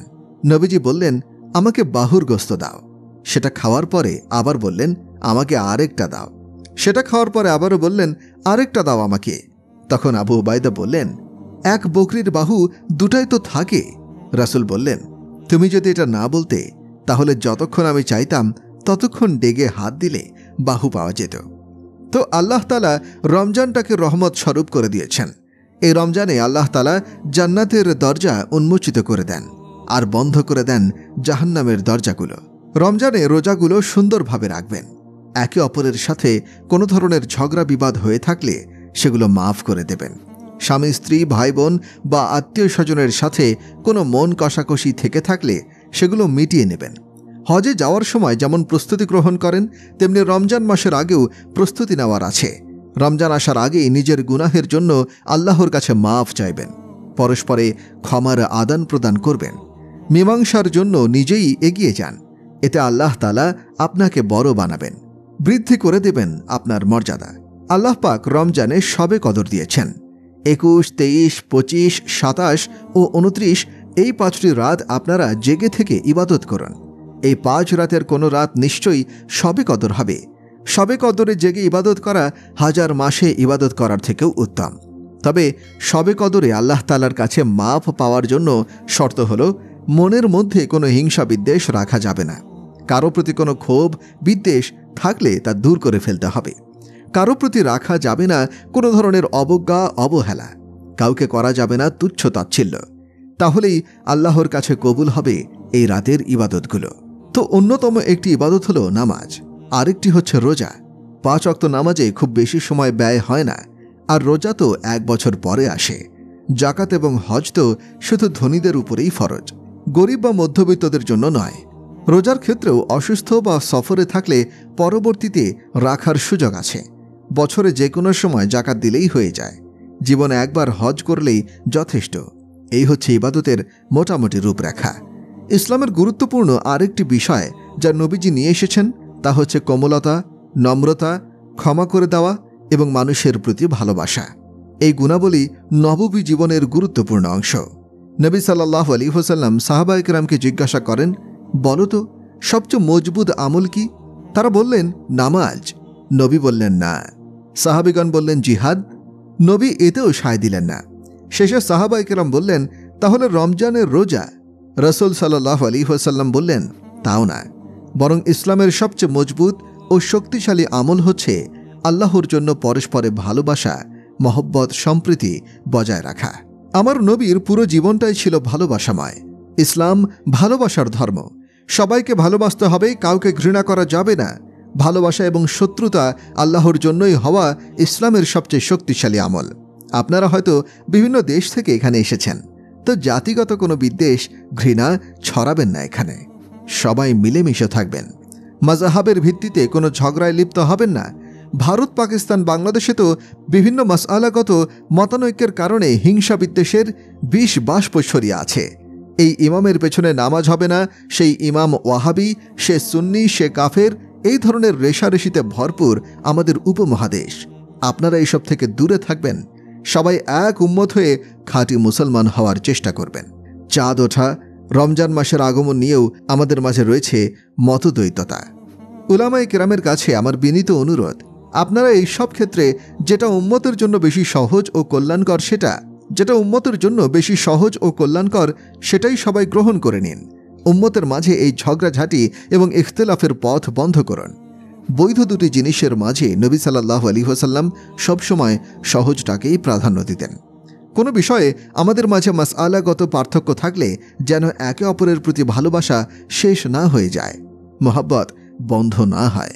মতানৈক্য তো সেই শুরু থেকেই ছিল, এখনও আছে, ভবিষ্যতেও থাকবে। কিন্তু আল্লাহর ওয়াস্তে এই কারণে কোনো বিদ্বেষ, শত্রুতা রাখবেন না। ভালোবাসা নষ্ট করবেন না। মাযহাবী পার্থক্যের আগুনে ঘি ঢালবেন না, বরং চেষ্টা করুন তা নেভানোর। তাতে পানি ঢালুন। আব্দুল্লাহ ইবনে উবাই একজন প্রসিদ্ধ মুনাফিক ছিল। সকলেই জানত তার মুনাফিক হওয়ার ব্যাপারটা। তবু উম্মতের মধ্যে যেন ফাটল সৃষ্টি না হয়, ভাঙন না ধরে, সেজন্য রাসূল তার সাথে কোনো বিরোধে যাননি, তাকে পাশে রেখেছেন। একবার নবীজি পানি পান করছিলেন। তখন আব্দুল্লাহ ইবনে উবাইয়ের ছেলে আব্দুল্লাহ, যিনি খাঁটি সাহাবী ছিলেন, তিনি বললেন, হে আল্লাহর রাসূল, একটু পানি রেখে দিন, আমি আমার বাবাকে তা খাওয়াবো। এর বরকতে হয়তো আল্লাহ তাকে ঈমান দান করবেন।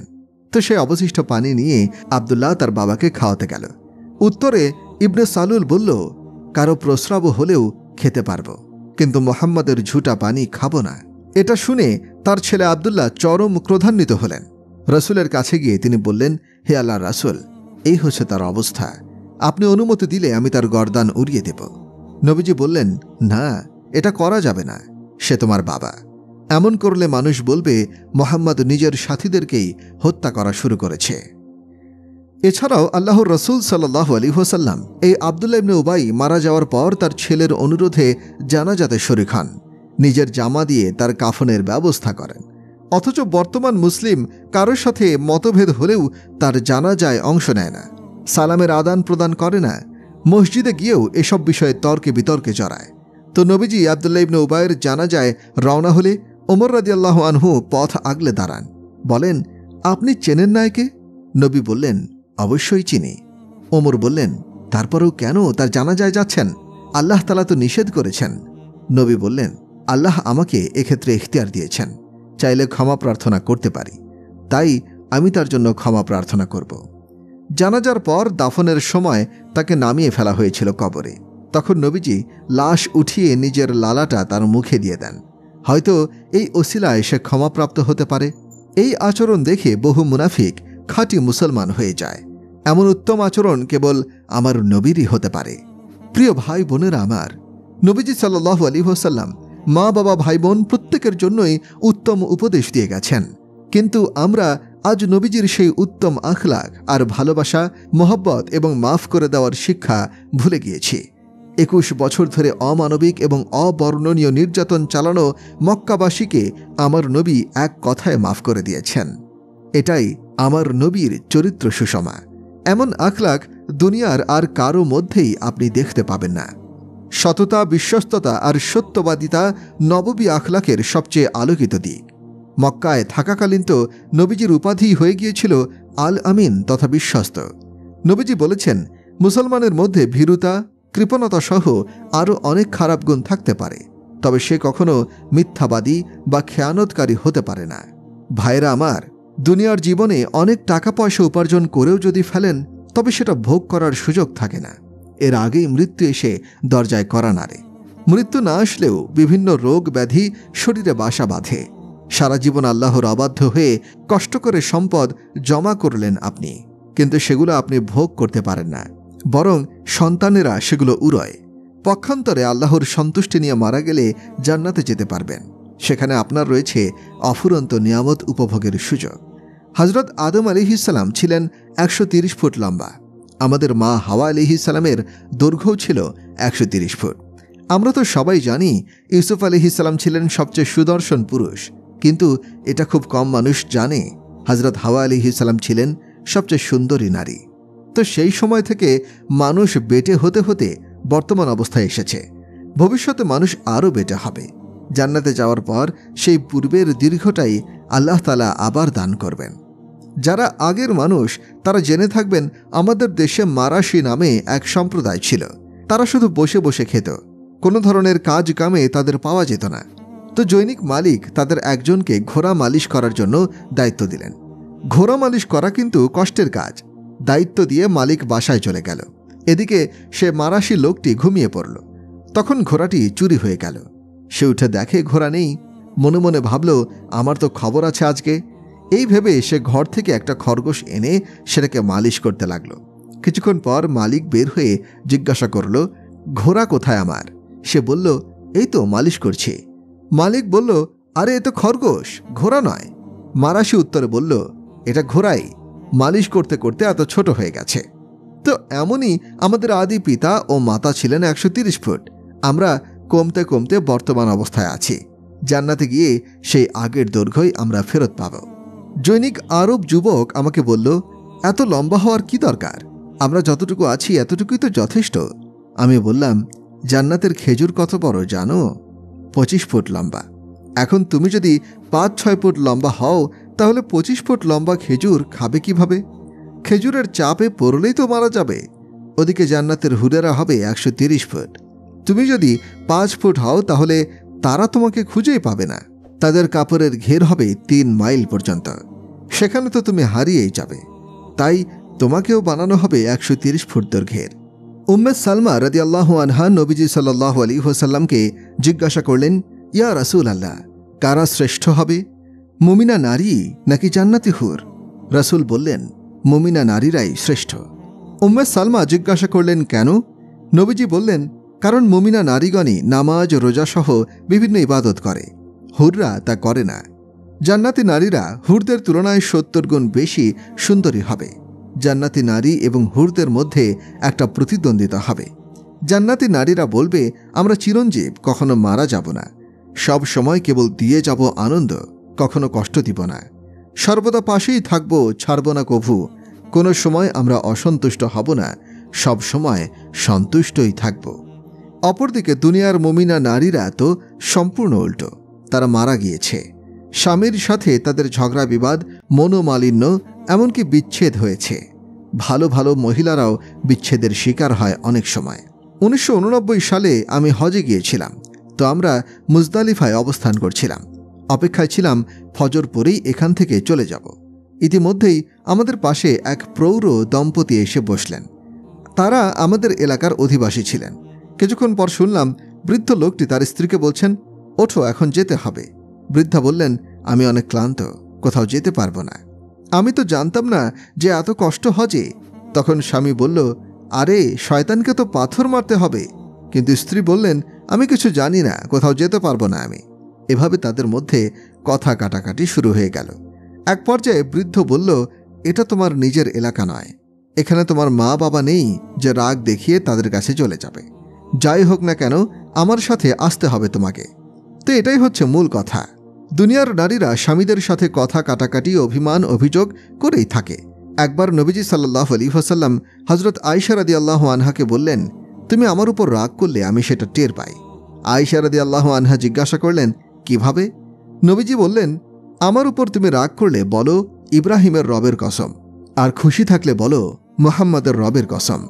আয়েশা বলেন, আল্লাহর রাসূল, আপনার নামটাই কেবল উচ্চারণ করি না, এতটুকুই। বাস্তবে তো আমার প্রাণ, আমার কলিজা আপনিই। দুনিয়ার সবচেয়ে পবিত্রতম সংসারেও এরকম অভিমান অনুযোগ চলেছে। তাহলে অন্যান্য সংসারে এসব হওয়াটা তো একদমই স্বাভাবিক। যাই হোক, হুরদের উপরোক্ত বক্তব্য শুনে জান্নাতি নারীরা বলবে, আমরা তো দুনিয়াতে নামাজ, রোজা, সদকা সহ আরও বিভিন্ন রকম ইবাদত করার সুযোগ পেয়েছি, তোমরা সেই সুযোগ পাওনি। এভাবে তারাও জান্নাতি হুরদের উপরে প্রাধান্য লাভ করবে। নারীরা দুনিয়াতেও স্বামীর উপরে বিজয়ী, আখিরাতেও তারা হুরদের পরাজিত করবে। জান্নাতে যাওয়ার পর হুর, গিলমান, ফেরেশতারা সবাই এসে সশ্রদ্ধ সালাম জানাবে। একসময় মহান রব সরাসরি জান্নাতীদের মুখোমুখি হয়ে বলবেন, দয়াময় প্রভুর পক্ষ থেকে তোমাদের প্রতি সালাম। আর সত্য সত্যবাদীদেরকে জানাই জান্নাতে সুস্বাগতম।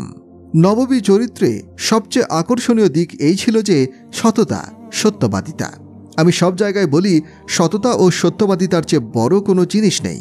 আমাদের দেশ তো আমাদের উপকারে তেমন খরচ করে না, কিন্তু আমাদের ইউরোপে তো সরকার বা প্রশাসনিক কর্মকর্তারা আপনাদের স্বার্থে সব কিছু করে। এখানেও কেন ধোঁকাবাজি? পয়সা বাঁচানোর জন্য কেন মিথ্যা বলবেন? কেন প্রতারণা করবেন?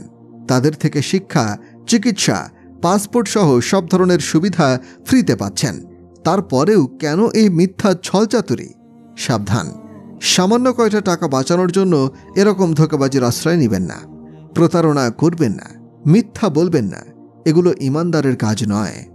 সত্যবাদিতা এবং সততার সামনে টাকা পয়সা কোন ছাড়, বরং দুনিয়ার সমস্ত কিছুই সত্যের জন্য বিসর্জন দেওয়া হয়েছে। ইয়াজিদের কুকর্মের কথা তো আপনারা সবাই শুনে থাকবেন। আমি আপনাদেরকে তার ছেলের সুকীর্তির কথা শোনাচ্ছি। মাত্র 22 বছর বয়সে ইয়াজিদের ছেলে মুয়াবিয়া শাসনভার গ্রহণ করলে 3টি বিশাল মহাদেশের রাষ্ট্রপতি ছিলেন। তার শাসনামলে বিদ্রোহীও ছিল না কেউ। মাত্র 40 দিন তিনি শাসন ক্ষমতা থাকেন। এরপর বনু উমাইয়ার সবাইকে একত্রিত করে বলেন, যে সিংহাসনের ভিত্তি হচ্ছে জুলুম, নবী পরিবার বিশেষত হুসাইন রাদিয়াল্লাহু আনহুর রক্তের উপর দিয়ে যে শাসন ক্ষমতা গড়ে উঠেছে, সেই শাসন ক্ষমতার উপরে আমি অভিশাপ দিচ্ছি। আমার দরকার নেই এটার। এই নিন আপনাদের শাসনভার, যাকে ইচ্ছা দিয়ে দিন। এই বলে ছেড়ে দেন ক্ষমতা। শুধু সততার স্বার্থে বিশাল এই 3 মহাদেশের ক্ষমতায় লাথি মেরে দিয়ে তিনি চলে আসেন। আমি ইউরোপের যেখানেই সফর করি বলি, মুসলমানদের এমন ইমেজ তৈরি করুন যেন কোথাও মুসলিম পরিচয় দিলে সবাই এই নিরাপত্তা বোধ করে যে মুসলমান ধোঁকা দেয় না, মিথ্যা বলে না। নিজের ঈমান ও আখলাকে এমন পর্যায়ে নিয়ে যান যেন সবাই বোঝে মুসলমান মানেই সত্যতা, সতবাদিতা ও বিশ্বস্ততা। কিন্তু দুঃখজনক বাস্তবতা হলো, এই মুসলমানদের মধ্যেই সবচেয়ে বেশি মিথ্যা, প্রতারণা ছড়িয়ে পড়েছে। ভারতের গুজরাটের এক লোক ব্যবসা করতে ফ্রান্সে গেছে। একবার সে আমাকে জানালো, অমুক লোক তার 500 ইউরো মেরে দিয়েছে। আমি জিজ্ঞাসা করলাম, ফ্রান্সের অন্যান্য ব্যবসায়ীরা কি এরকম ধোঁকাবাজির শিকার হয়? সে বলল, না। জিজ্ঞাসা করলাম, কেন না? সে জানালো, তাদের মধ্যে সব লেনদেন লিখিত স্টেটমেন্ট থাকে। আমি বললাম, আপনি কেন এরকম স্টেটমেন্টের ব্যবস্থা করেন না? সে বলল, এটা করতে গেলে ট্যাক্স দিতে হয়। তখন আমি বললাম, ভাই, ট্যাক্স দিয়ে দিলেই তো আজ এই মারটা আপনি খেতেন না। তাছাড়া তখন আপনার মনে আলাদা একটা শক্তি কাজ করত, ঘুমটাও হতো নিশ্চিন্ত। আপনাদের সবার কাছে আমার সশ্রদ্ধ নিবেদন, নিজেদের সন্তানদের জন্য সততা রেখে যান। সত্য বলার অভ্যাস করুন, মিথ্যা বলবেন না।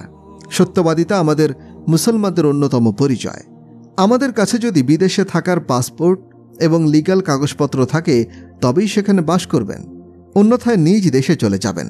লিগ্যাল কাগজপত্র ছাড়া কোনো দেশে বাস করা অন্যায়, প্রতারণা। আল্লাহর রাস্তায় কাগজপত্র বানানোর হীন স্বার্থে কোনো দেশের মেয়েকে বিয়ে করবেন না। এটা জঘন্যতম ধোঁকাবাজি। সাবধান ভাই, মুসলমানরা কখনো এরকম ধোঁকাবাজ হতে পারে না। কেন এত প্রতারণা করে বিদেশে পড়ে থাকতে হবে? আমার আল্লাহ তো সব জায়গাতে আছেন, তিনি যে কোনো জায়গাতেই রিজিক দিতে পারেন। কেন শুধু শুধু এত মিথ্যা এবং প্রতারণার সাহায্যে অন্য দেশ থেকে রিজিক তালাশ করতে হবে? এতে বরং ইসলাম এবং আমাদের নবীর বদনাম হয়। একটি ঘটনা মনে পড়ে গেল, শুনুন। ব্রিটিশ শাসন আমলের কাহিনী। দিল্লিতে এক পকেটমার গুরু ছিল, যার অনেক শিষ্য ছিল। তারা পকেট মেরে এনে তাকে দিত। একবার তার এক শিষ্য মাত্র 2 রুপিয়া নিয়ে এসে তাকে দেয়। তখন সে তাকে ধমক দিয়ে বলল, এত কম রুপিয়া আনলি কেন?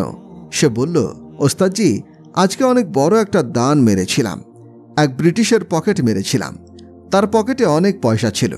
পকেট মেরে নিয়ে আসার সময় আমার মনে হলো, কিয়ামতের দিন যদি ঈসা আলাইহিস সালাম আমার নবী মুহাম্মদ সাল্লাল্লাহু আলাইহি ওয়াসাল্লামকে এই অভিযোগ দেন যে আপনার উম্মত তো আমার উম্মতের পকেট মেরেছিল, অর্থাৎ ব্রিটিশরা তো খ্রিস্টান, তখন আমার নবী তো লজ্জিত হয়ে যাবেন আমার কারণে। আমি আমার নবীকে কিভাবে জবাব দেব?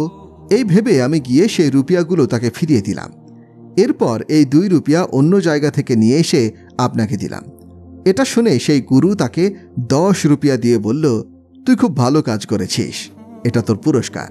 কিয়ামতের দিন যদি ঈসা আলাইহিস সালাম আমাদের নবীকে এই বলে লজ্জা দেন যে আপনার উম্মত আমার উম্মতের নারীদেরকে বিয়ের নামে ধোঁকা দিয়েছে, তখন মুখ দেখাবেন কি করে? মনে রাখবেন, আল্লাহর বাদশাহী ক্ষমতা সর্বত্র বিরাজমান। আল্লাহর রাস্তে কোনো ধোঁকাবাজি প্রতারণা করবেন না। আইন সিদ্ধ কাগজপত্র থাকলে অথবা হওয়ার প্রক্রিয়ায় থাকলেই কেবল এখানে আসুন। অবৈধ অভিবাসী হবেন না, বরং সম্মানের সাথে নিজ দেশে ফিরে যান। পেপার, পাসপোর্ট সব ঠিকঠাক থাকলে এটা আপনার দেশ, এখানেই আপনারা খরচ করুন। শুধু মসজিদ বানানোরই ফিকির করবেন না, বরং হাতে নিন ভালো ভালো স্কুল, কলেজ, ভার্সিটি করে তোলার পরিকল্পনা। এখানে বসবাস করে নিজ দেশে জায়গা জমি বানানোর কথা চিন্তা করবেন না। সেখানে জায়গা জমি করলে আপনার আত্মীয়রাই সব জবরদখল করে ফেলবে। সেটা ঠিকঠাক করতে আবার টাকা ঢালতে হবে উকিলের পেছনে। আমার এক মামাতো ভাই ইংল্যান্ডে থাকত। সেখান থেকে প্রচুর টাকা পয়সা ইনকাম করে কিছু টাকা দেশে দিয়ে জায়গা জমি করল। চিন্তা করল বাকি টাকা নিয়ে দেশে বসে বসে খাবে, কিন্তু ফিরে এসে দেখে তার কিছুই নেই, সব অন্যরা দখল করে নিয়ে আছে। আমাদের দেশের টাকার কাছে বিক্রি হয়ে যায় উকিল, জজ, সবাই। আপনারা তো ইউরোপের দেশগুলোতে অনেক নিরাপদে আছেন। এখানে সুযোগ নেই কোনো জাল কাগজপত্র তৈরির। এই ভয় তো আপনাদের নেই যে আপনার বাড়ি, প্লট কেউ দখল করে নেবে, আপনার মেয়ের ইজ্জতে কেউ হাত দেওয়ার সাহস করবে, আপনার সন্তানকে কেউ অপহরণ করে নিয়ে যাবে, কিংবা আপনার উপর দিয়ে কেউ কোনো মিথ্যা মামলা করবে, এ ধরনের কোনো আশঙ্কা নেই। এদেশের সরকার আপনাদের নিরাপত্তায় খুবই সহযোগিতা করে। আপনারাও এদের সহযোগী হন। টাকা পয়সা ব্যয় করুন এখানে। গাড়ি বাড়ি জমি করলে এখানেই করুন। চেষ্টা করুন জাকাত ফরজ হলে এখানকার গরিব খুঁজে তাদেরকে দেওয়ার। হ্যাঁ, পাকিস্তানে যদি জাকাত গ্রহণের উপযুক্ত আপনার কোনো আত্মীয় থাকে তাদেরকেও দিবেন, তবে জাকাত পুরোটা দেশেই পাঠিয়ে দেবেন না। এখানেও অভাবী মানুষ কম নয়, খুঁজে খুঁজে এদেরকে দিন। সাধারণ দান বিধর্মীদেরকেও করুন। এদের সরকার আপনার জন্য সবকিছু সহজ করে দিয়েছে। আপনারা দাঁড়াবেন তাদের পাশে। আপনাদের সন্তানরাও থাকবে এখানে, তারা ফিরে যাওয়ার নয়। তাই তাদের ভবিষ্যৎ চিন্তা করে হলেও এখানেই তাদের উপযোগী পরিবেশ তৈরি করুন। এক পাঠানের খরগোশ হারিয়ে গেলে লোকেরা তাতে আফসোস করল। পাঠান বলল, আমার চিন্তা নেই কোনো, একে নেশাদ্রব্য খাইয়ে দিয়েছি, নেশা কেটে গেলে ঠিকই ফিরে আসবে আমার কাছে। তো আপনাদের সন্তানেরাও এই ইউরোপীয় দেশের মোহে পড়ে গেছে। কি ভেবেছেন তারা আবার সেই লোডশেডিংয়ের দেশ পাকিস্তানে ফিরে যাবে? কখনোই নয়। তাই এখানে তাদের জন্য সঠিক ধর্মীয় পরিবেশ তৈরি করুন। টাকা পয়সা শুধু মসজিদ বানানোতেই ব্যয় করবেন না, বরং নিজস্ব স্কুল, কলেজ, ভার্সিটি, মক্তব এগুলো প্রতিষ্ঠা করুন। ভালো নাগরিক হন। এখানে জীবন কাটান ইজ্জতের সাথে। নামাজ পড়তে তো মাত্র 2 ঘন্টা সময় লাগে। রোজা বছরে একবার। হজ মাত্র 10 দিনের কাজ। জাকাত মাত্র 2 মিনিটের কর্ম। পকেট থেকে বের করলেন আর দিয়ে দিলেন। কিন্তু 24 ঘন্টা ইসলাম পালন কি জিনিস? তা হলো সততা, সত্যবাদিতা, বিশ্বস্ততা আর উত্তম আখলাখ নিয়ে চলা। ছোটকে স্নেহ করা আর বড়দেরকে সম্মান দেয়া। স্বামী স্ত্রীর পরস্পরের প্রতি শ্রদ্ধাশীল হওয়া। সন্তান মা বাবাকে সম্মান দেওয়া। মা বাবা সন্তানদেরকে মূল্যায়ন করা। এটাই আমার নবীর সুন্দর জীবন আদর্শ। হযরত আয়েশা রাদিয়াল্লাহু আনহা ভালো করে আটার খামির বানাতে পারতেন না। নবীজি নিজে সেটা বানিয়ে দেন। রুটি বানানোর পরে নিজে লোকমা তুলে আয়েশা রাদিয়াল্লাহু আনহাকে খাইয়েছেন। এটা ভালোবাসার বহিঃপ্রকাশ, মহব্বত প্রকাশের অনন্য পদ্ধতি এটা। এক যুবক আমার কাছে এসে জানালো, স্ত্রীর সাথে আমার সব সময় মনোমালিন্য লেগেই থাকে, এর সহজ একটি তাবিজ দিন। আমি তাকে বললাম, তাবিজে কাজ হবে না, তুমি বরং এক কাজ করো, খাবারের সময় 1-2 লোকমা মুখে তুলে খাইয়ে দিবে স্ত্রীকে। সে বলল, এতে কি হবে? আমি বললাম, এটাই নবীজির আদর্শ, তুমি আমাকে এর ফলাফল জানিও পরে। তো 10-12 দিন পরে তার ফোন এলো। জিজ্ঞাসা করলাম, আমার কথা মেনেছিলে তুমি? সে বলল, না। কেন? বলল, আমার লজ্জা করে। আমি বললাম, দুর্বল নারীর সাথে ঝগড়া করতে শরম লাগে না? বয়স্ক লোকেরা জানবেন, গামা নামে একজন বক্সার ছিলেন। 1910 সালে লন্ডনের আমেরিকার বক্সার জাবাস্কোকে হারিয়ে বিশ্ব চ্যাম্পিয়ন হন তিনি। ভারতবর্ষ বিভক্তির পর তিনি পাকিস্তানের লাহোরে চলে আসেন। তো একবার সবজি কিনতে গিয়ে বিক্রেতার সাথে কথা কাটাকাটি হয় তার। দোকানে এক পর্যায়ে লোহা দিয়ে তার মাথায় আঘাত করে। এতে গামার মাথা ফেটে যায়, কিন্তু তিনি কিছুই না বলে ফেটে যাওয়া স্থানে পাগড়ি পেঁচিয়ে চলে আসেন। লোকেরা পরে তাকে জিজ্ঞাসা করল, আপনি এত বড় বক্সার, ওই দোকানদার আপনার মাথা ফাটিয়ে দিল আর আপনি তাকে কিছুই বললেন না? তিনি বললেন, দুর্বলের উপরে হামলা করতে আমার শরম করে। তো আমি সেই যুবককে বললাম, দুর্বল নারীর সাথে ঝগড়া করতে তোমার শরম লাগে না? এসব শুনে সে ফোন রেখে দিল। কিছুদিন পর সে আবার ফোন করল, মাওলানা কাজ তো হয়ে গেছে। আমি বললাম, কি হয়েছে? বলল, আমি স্ত্রীর মুখে খাবার তুলে দিলে সে আমাকে জিজ্ঞাসা করল, এটা কে শিখিয়েছে তোমাকে? তুমি তো এ ধরনের লোক নও। যুবক বলল, মাওলানা তারেক জামিল আমাকে এই বুদ্ধি দিয়েছেন। এটা শুনে সেই মহিলা দোয়া করল, আল্লাহ, যে আমার স্বামীকে এত সুন্দর বুদ্ধি দিয়েছে সেই মাওলানা তারেক জামিলকে আপনি দীর্ঘ হায়াত দান করুন। রাজপুত বংশের একটি শাখার নাম হচ্ছে রাঙ্গার। এরা অনেক গোয়ার হয়। তো এই গোত্রের একজন লোক আমার সাথে তাবলিগে যেত। একবার আমি তাকে ফোন দিলাম। কল ধরল তার স্ত্রী। বলল, তিনি ঘরে নেই। আমি বললাম, তিনি আসলে বলবেন তারেক জামিল ফোন দিয়েছিল। একটু পর তিনি আমাকে ফোন দিয়ে বললেন, মাওলানা, মজার একটা কাহিনী ঘটেছে। জিজ্ঞাসা করলাম, কি ঘটেছে? তিনি বললেন, স্ত্রী ঘরে ফেরার পরে স্ত্রী বলল, আপনার মাওলানা সাহেব ফোন দিয়েছিল। জিজ্ঞাসা করলাম, কোন মাওলানা? স্ত্রী বলল, সেই মাওলানা যিনি আপনাকে রাঙ্গার থেকে মানুষে পরিণত করেছেন। আমি বললাম, আগে কি আমি মানুষ ছিলাম না? সে বলল, না। আমাদের বিয়ে হয়েছে 27 বছর। এই 27 বছরে একবারও আপনি আমার সাথে হেসে কথা বলেননি। সেই মাওলানার সাথে তাবলিগে যাওয়ার পর থেকেই আপনি আমার সাথে কথা বলেন হাস্যোজ্জ্বল চেহারায়। তো প্রিয় ভাই, এটাই আমার প্রিয় নবীর জীবন আদর্শ। আমি নিজের থেকে বানিয়ে কিছু বলছি না, বরং নবীজির জীবনীটাই আপনাদের সামনে তুলে ধরছি। বর্তমানে তালাকের সংখ্যা বেড়ে গেছে। সমাজে সবার মাঝে ছড়িয়ে পড়েছে ঘৃণা বিদ্বেষ। সামান্য ব্যাপারে বর্তমানে ঝগড়া শুরু হয়ে যায়। আপনারা ধৈর্য ধরতে শিখুন, সয়ে নিন, ক্ষমার চর্চা করুন। আল্লাহর কসম, আমাদের নবীর যে 11টি বিয়ে হয়েছিল সবই ছিল আমাদেরকে ঘরোয়া জীবনযাপন শেখানোর জন্য। এক হাদিসে নবীজি সাল্লাল্লাহু আলাইহি ওয়াসাল্লাম বলছেন, মহিলাদের প্রতি আমার তেমন কোনো আগ্রহ নেই, তারপরেও এতগুলো বিয়ে কেবল আমাদেরকে সংসার জীবন কিভাবে করতে হয় সেটা দেখানোর কারণেই ছিল। কারণ সংসারে দিন পালন খুবই কঠিন কাজ। মসজিদে গিয়ে দিন পালন খুবই সহজ। সেখানে এক পাত্র পানি নিয়ে অজু করে 5 ওয়াক্ত নামাজ পড়ে নিলেন, বাস হয়ে গেল। পক্ষান্তরে ঘরে দিন পালন করতে হলে স্বামী স্ত্রী উভয়কেই ধৈর্য ধরতে হয়, সহ্য করতে হয়।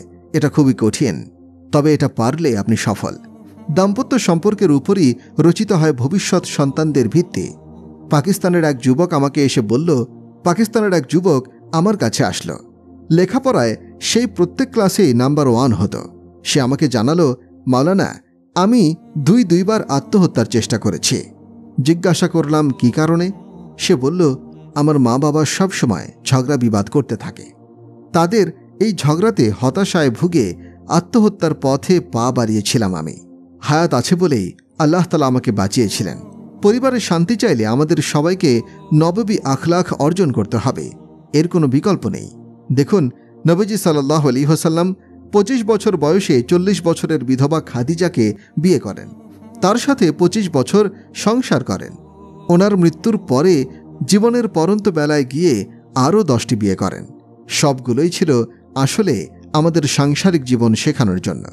একজন বিধবা, তালাকপ্রাপ্তা কিংবা কুমারী নারীর সাথে কি আচরণ করতে হয়, ধনীর ঘরের মেয়ের সাথে কিভাবে সংসার করতে হয়, কোন সিস্টেমে চলতে হয় একজন সমমনা নারীর সাথে, আর কোন পথে হাঁটতে হয় একজন ভিন্ন পরিবেশের মহিলার সাথে, এসবই আমার নবী হাতে কলমে দেখিয়ে গিয়েছেন। এক রাতে হুজুরে পাক সাল্লাল্লাহু আলাইহি ওয়াসাল্লাম উম্মুল মুমিনিন মাইমুনার ঘরে শুয়েছিলেন। রাতের বেলা প্রস্রাব করতে বাইরে এলেন, কিন্তু মাইমুনা রাদিয়াল্লাহু আনহা ভাবলেন রাসূল হয়তো অন্য কোনো স্ত্রীর কাছে চলে গেছেন, তাই রাগে তিনি দরজা বন্ধ করে দিলেন। একটু পরে নবীজি এসে দরজায় আওয়াজ দিলেন। মাইমুনা বললেন, দরজা খুলব না আমি, আপনি তো আরেকজনের কাছে গিয়েছিলেন, সেখানেই থাকুন। নবী বললেন, আরে না, আমি প্রস্রাব করতে গিয়েছিলাম। মাইমুনা বললেন, আমি বিশ্বাস করি না। নবীজি বললেন, আমি তো আল্লাহর রাসূল, মিথ্যা বলবো আমি? এ কথা শুনেই মাইমুনা নিজের ভুল বুঝতে পেরে তাড়াতাড়ি ভয়ে দরজা খুলে দিলেন। না জানি রাসূল কেমন রাগ দেখান, কিন্তু দরজা খোলার পরে রাসূল মুচকি হাসি দিয়ে বিছানায় শুয়ে পড়লেন, কিছুই বললেন না। এভাবেই নবীজি আমাদেরকে দাম্পত্য জীবনযাপন করা শিখিয়েছেন। আমরা হলে তো ঘরে ঢুকেই স্ত্রীর মাথা ফাটিয়ে দিতাম। ঘরোয়া কাজগুলো নিজ হাতে করতেন নবীজি। নিজে পরিষ্কার করতেন নিজের কাপড়, দিতেন ঘর ঝাড়ু, জুতা ছিঁড়ে গেলে তাও নিজেই সেলাই করতেন। স্ত্রীদের ঘরোয়া কাজে সাহায্য করতেন। বর্তমান যুগটা আসলে কৃপণতার যুগ। আধুনিকতার আড়ালে সব ক্ষেত্রেই পরিমাণে কম, মানে ভেজাল, এসবই চলছে আজকাল। আজকাল তো মেহমান আসলে আমরা বিরক্ত হই। মেহমান কোথাও গেলে এক ধরনের কোণ ঠাসা করে রাখা হয়। আগে এমন ছিল না। যাই হোক, ছোট সময়ে আমরা দেখেছি আমাদের ঘরে যত মেহমানি আসুক সবাইকে রাতের বেলা ঘুমের সময় 1 গ্লাস করে দুধ দেওয়া হতো। তো একবার এক মেহমান আসলে তাকে দুধ দিলাম। সে বলল, এটা আমি পান করব না। কেন? বলল, আমার কমপক্ষে 2 গ্লাস পান না করলে হয় না, আর এখন 2 গ্লাস পান করতে গেলে আমাকে আবার তোমাদের কাছে চাইতে হবে। এটা আমার আত্মসম্মান বোধ ক্ষুণ্ণ করবে, তাই দুধই খাবো না এখন। আয়েশা রাদিয়াল্লাহু আনহা হাড্ডির যেখানে মুখ লাগিয়ে গোস্ত খেতেন, ঠিক সেখানেই মুখ লাগিয়ে রাসূলও হাড্ডি চাটতেন।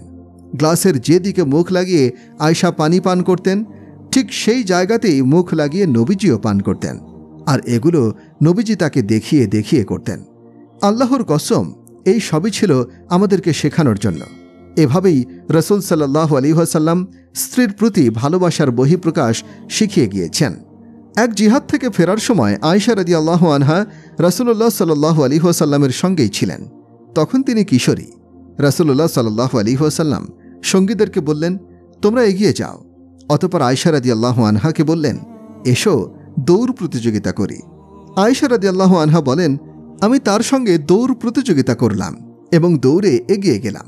পরবর্তীতে আরেক জিহাদের সফরে আমি নবীজির সফর সঙ্গী হয়েছিলাম।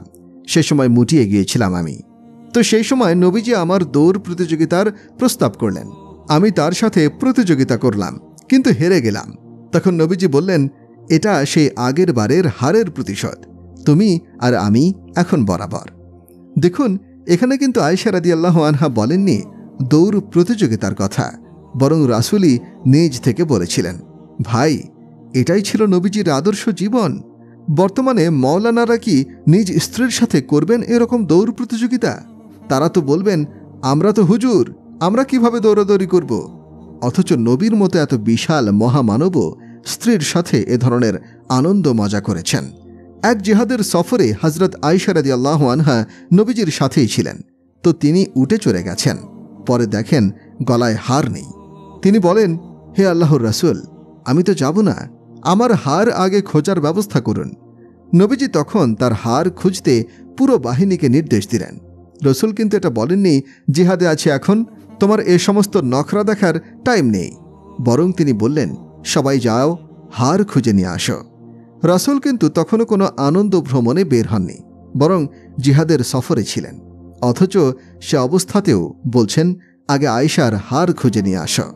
তো আয়েশা রাদিয়াল্লাহু আনহার হার খুঁজতে খুঁজতে সন্ধ্যা হয়ে যায়। তখন কাফেলা সেখানেই রাত কাটানোর জন্য রয়ে যায়। মাগরিব ও এশার নামাজ পড়ার জন্য অজুর পানি ছিল। এরপরে তো পানি শেষ হয়ে যায়। তাদের প্ল্যান ছিল এশা পর্যন্ত চলতে থাকলে পানির জায়গায় পৌঁছে যাবে, সেখানে গিয়ে রাত কাটানো হবে। কিন্তু হার খুঁজতে গিয়ে সে পর্যন্ত পৌঁছা যায়নি। তখন সবাই মিলে আবু বকরকে দোষারোপ করতে লাগল, আপনার মেয়ের জন্য তো এই অবস্থা আমাদের। এখন ফজরের নামাজ কিভাবে পড়ব আমরা? কোথাও পানি তো নেই, অজু করব কি দিয়ে? আর তখনও তায়াম্মুমের আয়াত অবতীর্ণ হয়নি। এসব শুনে আবু বকর রাদিয়াল্লাহু আনহুর রাগ উঠে গেল। তিনি নবীজির তাঁবুতে ছুটে গেলেন। গিয়ে দেখলেন আয়েশার কোলে মাথা রেখে রাসূল সাল্লাল্লাহু আলাইহি ওয়াসাল্লাম শুয়ে আছেন। রাসূল যেহেতু শুয়ে আছেন, তাই মুখে আয়েশাকে কিছু বলতে পারছেন না। চেহারার ভঙ্গি দিয়েই শাসাচ্ছিলেন তাকে। এক পর্যায়ে তার শরীরে আঙুল দিয়ে খোঁচাও মারলেন। কিন্তু আয়েশা নড়াচড়া না করে সোজা হয়ে বসলেন। রাসূলের ঘুম যেন ভেঙে না যায়। একটু পরে আবু বকর তাঁবু থেকে বেরিয়ে এলেন। পরে ঘুম ভাঙলে নবীজি জানতে পারলেন কোনো পানি নেই। সাহাবায়ে কেরাম অজু করতে পারছেন না, নামাজ পড়তে পারছেন না। সেই মুহূর্তে আল্লাহ তাআলা তায়াম্মুমের বৈধতা সংক্রান্ত আয়াত নাজিল করেন। তা হল, তোমরা পবিত্র মাটি দিয়ে এমন করে নাও। তখন উসাইদ ইবনে হুযাইর রাদিয়াল্লাহু আনহু আবু বকর রাদিয়াল্লাহু আনহুকে বললেন, আপনার পরিবারের ওসিলায় আল্লাহ আমাদেরকে অনেক বড় একটা নিয়ামত দান করলেন। পরবর্তীতে আয়েশা রাদিয়াল্লাহু আনহার বাহন উনে দাঁড় করালে দেখা গেল হারটা তার নিচেই পড়ে আছে। তো এভাবেই রাসূল সাল্লাল্লাহু আলাইহি ওয়াসাল্লাম আমাদেরকে দাম্পত্য জীবন যাপন করতে শিখিয়েছেন। এটাই ছিল ওনার জীবন দর্শন। নবী সাল্লাল্লাহু আলাইহি ওয়াসাল্লাম মহিলাদেরকে স্বামীদের সম্মান করতে বলেছেন। এক হাদিসে এসেছে, জৈনিক ব্যক্তি এসে জিজ্ঞাসা করল, হে আল্লাহর রাসূল, স্ত্রীর উপরে স্বামীর কেমন হক রয়েছে? নবীজি বললেন, স্বামীর শরীরে কোনো ঘা থেকে যদি পুজো বের করা হয় আর মহিলা সেটা চেটে খেয়ে ফেলে, তবুও স্বামীর হক আদায় হবে না। হাদিসে আব্দুল নূর ইবনে আবদুল্লাহ নামে একজন মিথ্যাবাদী রাবী আছেন। অপর হাদিসে এসেছে, নবীজি সাল্লাল্লাহু আলাইহি ওয়াসাল্লাম বলেন, আল্লাহ ব্যতীত কাউকে সিজদার অনুমতি থাকলে স্ত্রীকে বলতাম স্বামীকে সিজদা করতে। তো প্রিয় সুধী, স্বামী স্ত্রীর সম্পর্কটা মূলত ভালোবাসার, সম্মানের। এখানে বাদানুবাদ করে টেকা যায় না। টাকা পয়সা থাকলেই সংসারে শান্তি আসে না। আপনাদেরকে আমি একটা তাবিজ দিচ্ছি, শুনুন। মাসি শরীফা নামে আমাদের বাড়িতে একজন ধোপার স্ত্রী কাজ করত। সে অনেক ঝগড়াটে ছিল। তার স্বামীর মোট 4 জন স্ত্রী ছিল। সে একদিন আমার বোনকে বলল, আমার সতীনদের সাথে খালি আমার ঝগড়া হয়, এমন একটি তাবিজ দিন যেন সবাই আমার অনুগত হয়ে যায়। আমার বোন তখন কাগজের মধ্যে কিছু একটা লিখে ভাঁজ করে তাকে বলল, যখন ঝগড়া লাগে তখন আপনি এটা দাঁত দিয়ে ধরে রাখবেন, কাগজটা যেন মুখ থেকে না পড়ে, পড়লে কিন্তু সর্বনাশ হয়ে যাবে। 3-4 দিন পরে সে মহিলা এসে বলল, এখন তার কোনো সমস্যা হয় না। মূলত দাঁত দিয়ে কাগজ ধরে রাখার কারণে সে কোনো কথা বলতে পারত না, তাই ঝগড়া বন্ধ হয়ে যেত। আমিও আপনাদেরকে এই তাবিজটাই দিতে চাচ্ছি। ঝগড়ার সময় স্বামী স্ত্রী যে কোনো একজন চুপ হয়ে যাবেন, তাহলেই সব সমস্যা খতম। কথা বললেই সংসারে অশান্তি বাড়বে, বই কমবে না। প্রিয় ভাই ও বোনেরা, ইসলাম হচ্ছে মহব্বত, ভালোবাসার ধর্ম। ইসলাম হবে নববী আখলাখের নাম। নবীওয়ালার সততা ও সত্যবাদিতা ইসলাম শিখায়। মৃত্যুর আগেই এগুলো চর্চা করুন। আর তাবলিগ হচ্ছে নববী আদর্শ চর্চার একটি উত্তম পন্থা। আপনারা সম্পর্ক গড়ে তুলুন মসজিদের সাথে। ওলামায়ে কেরামকে বলবো, বিশাল বিশাল মাদ্রাসা না করে এমন মাদ্রাসা গড়ে তুলুন যেখানে বাচ্চাদেরকে কোমলতা, বিনয়, নম্রতা, ক্ষমা এবং উদারতা শিক্ষা দেয়া হবে। বিশেষ করে যুবকদেরকে বলছি, মা বাবা জীবিত থাকলে তাদের থেকে দোয়া নিন। মার দোয়া থাকলে নবীদের সাথে হাসর হতে পারে। বাবার দোয়া পেলে বড় বড় আল্লাহওয়ালাদের সমমর্যাদার হতে পারে। সকালে উঠে কোনো সন্তান তার মা বাবার দিকে মহব্বতের দৃষ্টিতে একবার তাকালে সন্ধ্যা পর্যন্ত তার জন্য জান্নাতের 2টি দরজা খুলে থাকে। সুতরাং মা বাবা জীবিত থাকলে মরে যাওয়ার আগেই তাদেরকে জান্নাত অর্জনের মাধ্যম বানিয়ে দিন। তাদের থেকে দোয়া নিয়ে নিন। এক চাকুরিজীবী যুবক নামাজ রোজা কিছুই করত না, সব ধরনের পাপাচারে লিপ্ত থাকত। বর্তমানে অবশ্য সে সম্পূর্ণ পরিবর্তন হয়ে গেছে। সে আমাকে বলল, মাওলানা, 1000 পাপ করলেও আমার সব দোয়াই কবুল হতো। আমি বললাম, কিভাবে? সে বলল, প্রতিদিন রাতে আমি মা বাবার পা টিপে তাতে চুমু খেতাম, তারপরে সেখানে মাথা রেখে যে দোয়া করতাম, দোয়া কবুল হয়ে যেত। বিশেষ করে নিজের মায়ের সেবায় জান্নাত খুঁজে নিন। নবী সাল্লাল্লাহু আলাইহি ওয়াসাল্লাম বলেছেন, মায়ের পদতলে সন্তানের বেহেশত। নবীজি সাল্লাল্লাহু আলাইহি ওয়াসাল্লাম ওমর রাদিয়াল্লাহু আনহুকে বলেন, ওমর, কর্ণগোত্র থেকে ওয়াইস নামে এক লোক তোমার কাছে আসবে। সে দেখতে হবে কালো ও বেটে হবে। তুমি তার কাছে দোয়া চাইবে। আলী রাদিয়াল্লাহু আনহুকেও একই কথা বললেন। ওনারা জিজ্ঞাসা করলেন, হে আল্লাহর রাসূল, কেন তার কাছে দোয়া চাইতে হবে? রাসূল সাল্লাল্লাহু আলাইহি ওয়াসাল্লাম বললেন, কারণ সে মায়ের এত বেশি খিদমত করেছে, যার ফলশ্রুতিতে তার দোয়া আল্লাহ কখনো ফিরিয়ে দেন না। তো হজের মৌসুমে ওমর রাদিয়াল্লাহু আনহু সকল হাজিকে এক জায়গায় দাঁড় করালেন। এরপরে বললেন, ইয়ামানবাসী ছাড়া সবাই বসে যাও। বসে গেল বাকিরা। পরে বললেন, ইয়ামেনের কর্ণগোত্রীয় ছাড়ারা অন্যরা বসে যাও। তখন শুধু একজন ব্যক্তি দাঁড়িয়ে রইল। ওমর রাদিয়াল্লাহু আনহু জিজ্ঞাসা করলেন, তুমি কর্ণগোত্রের? সে বলল, হ্যাঁ। তুমি ওয়াইসকে চেনো? লোকটা বলল, ওয়াইস আমার ভাতিজা, তবে কিছুটা পাগল টাইপের সে। আপনার কি দরকার? ওমর রাদিয়াল্লাহু আনহু বললেন, পাগল তো তুমি, সে না। কোথায় আছে সে? লোকটি বলল, সে তো আরাফার ওদিকে উটের রাখালি করতে গেছে। এটা শুনে ওমর রাদিয়াল্লাহু আনহু আলীকে নিয়ে বাহনে চড়ে ছুটলেন। গিয়ে দেখলেন ওয়াইস পিলু গাছের ছায়ায় দাঁড়িয়ে নামাজ পড়ছে, পাশেই উট ঘোরাফেরা করছে। ওয়াইস দুজনের উপস্থিতি টের পেয়ে নামাজ সংক্ষিপ্ত করলেন। নামাজ শেষে ওমর রাদিয়াল্লাহু আনহু জিজ্ঞাসা করলেন, তোমার পরিচয় কি? আমি একজন শ্রমিক। ওমর রাদিয়াল্লাহু আনহু বললেন, তোমার নাম কি? সে বলল, আমি আল্লাহর এক বান্দা। ওমর রাদিয়াল্লাহু আনহু বললেন, আরে ভাই, তোমার মায়ের দেওয়া নামটা কি? ওয়াইস তো ওমর আলী কাউকেই চিনতেন না। তিনি তাই জিজ্ঞাসা করলেন, তোমরা আবার কে? আমাকে জেরা করছো কেন? তো আলী রাদিয়াল্লাহু আনহু বললেন, ইনি হলেন আমিরুল মুমিনিন ওমর ইবনে খাত্তাব, আর আমি আলী ইবনে আবু তালিব। পরিচয় শুনে তো ওয়াইসের কাঁপাকাঁপি শুরু হয়ে গেল। বলতে লাগলেন, ক্ষমা করবেন আমাকে, প্রথমবার এসেছি তাই আপনাকে চিনতে পারিনি। ওমর রাদিয়াল্লাহু আনহু বললেন, তুমি আমাদের জন্য একটু দোয়া করো। এটা শুনে ওয়াইস কেঁদে দিয়ে বললেন, আপনি হলেন নবীর প্রিয় সাহাবী, যেখানে আমি নাখান্দা, আপনার জন্য কি দোয়া করব? ওমর বললেন, না, তুমি দোয়া করো। রাসূল আমাদেরকে বলে গিয়েছেন ওয়াইস আসলে তার কাছে দোয়া চাইবে। আরেকটি হাদিস শুনুন, সবাই জান্নাতে যেতে পারবে, ওয়াইসও তাদের সাথে যেতে থাকবেন। জান্নাতের দরজায় পৌঁছালে আল্লাহ তাআলা বলবেন, ওয়াইস ছাড়া বাকিদের প্রবেশ করতে দাও। ওয়াইস করনি ভয় পেয়ে বলে উঠবেন, হে আল্লাহ, জান্নাতের দরজার কাছাকাছি এনে আমাকে সরিয়ে দিলেন কেন? আল্লাহ তাআলা বলবেন, পেছনে ঘুরে দেখো। তিনি ঘুরে দেখবেন বহু ইমানদার গুনাহের কারণে জাহান্নামে যাচ্ছে। ওয়াইস, তুমি আঙুলের ইশারা করতে থাকো, তোমার আঙুল যার দিকে তাক হবে তাকেই আমি তোমার ওসিলায় জান্নাতে প্রবেশ করাবো। সহিহ মুসলিম 2542।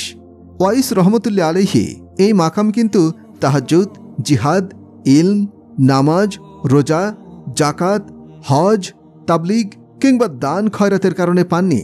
মায়ের খেদমত যে করবে সেই এমন মর্যাদার অধিকারী হতে পারবে ইনশাল্লাহ।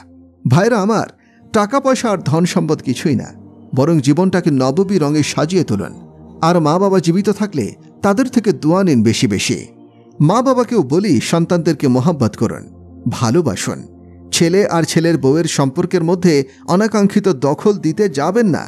তাদের মাঝে এমন ভূমিকা রাখবেন না যাতে তাদের দাম্পত্য জীবনটা ধ্বংস হয়ে যায় কিংবা তিক্ত হয়ে যায়, বরং তাদেরকে নিজস্ব সময় কাটাতে দিন, নিজেদের মধ্যে বোঝাপড়ার সুযোগ দিন।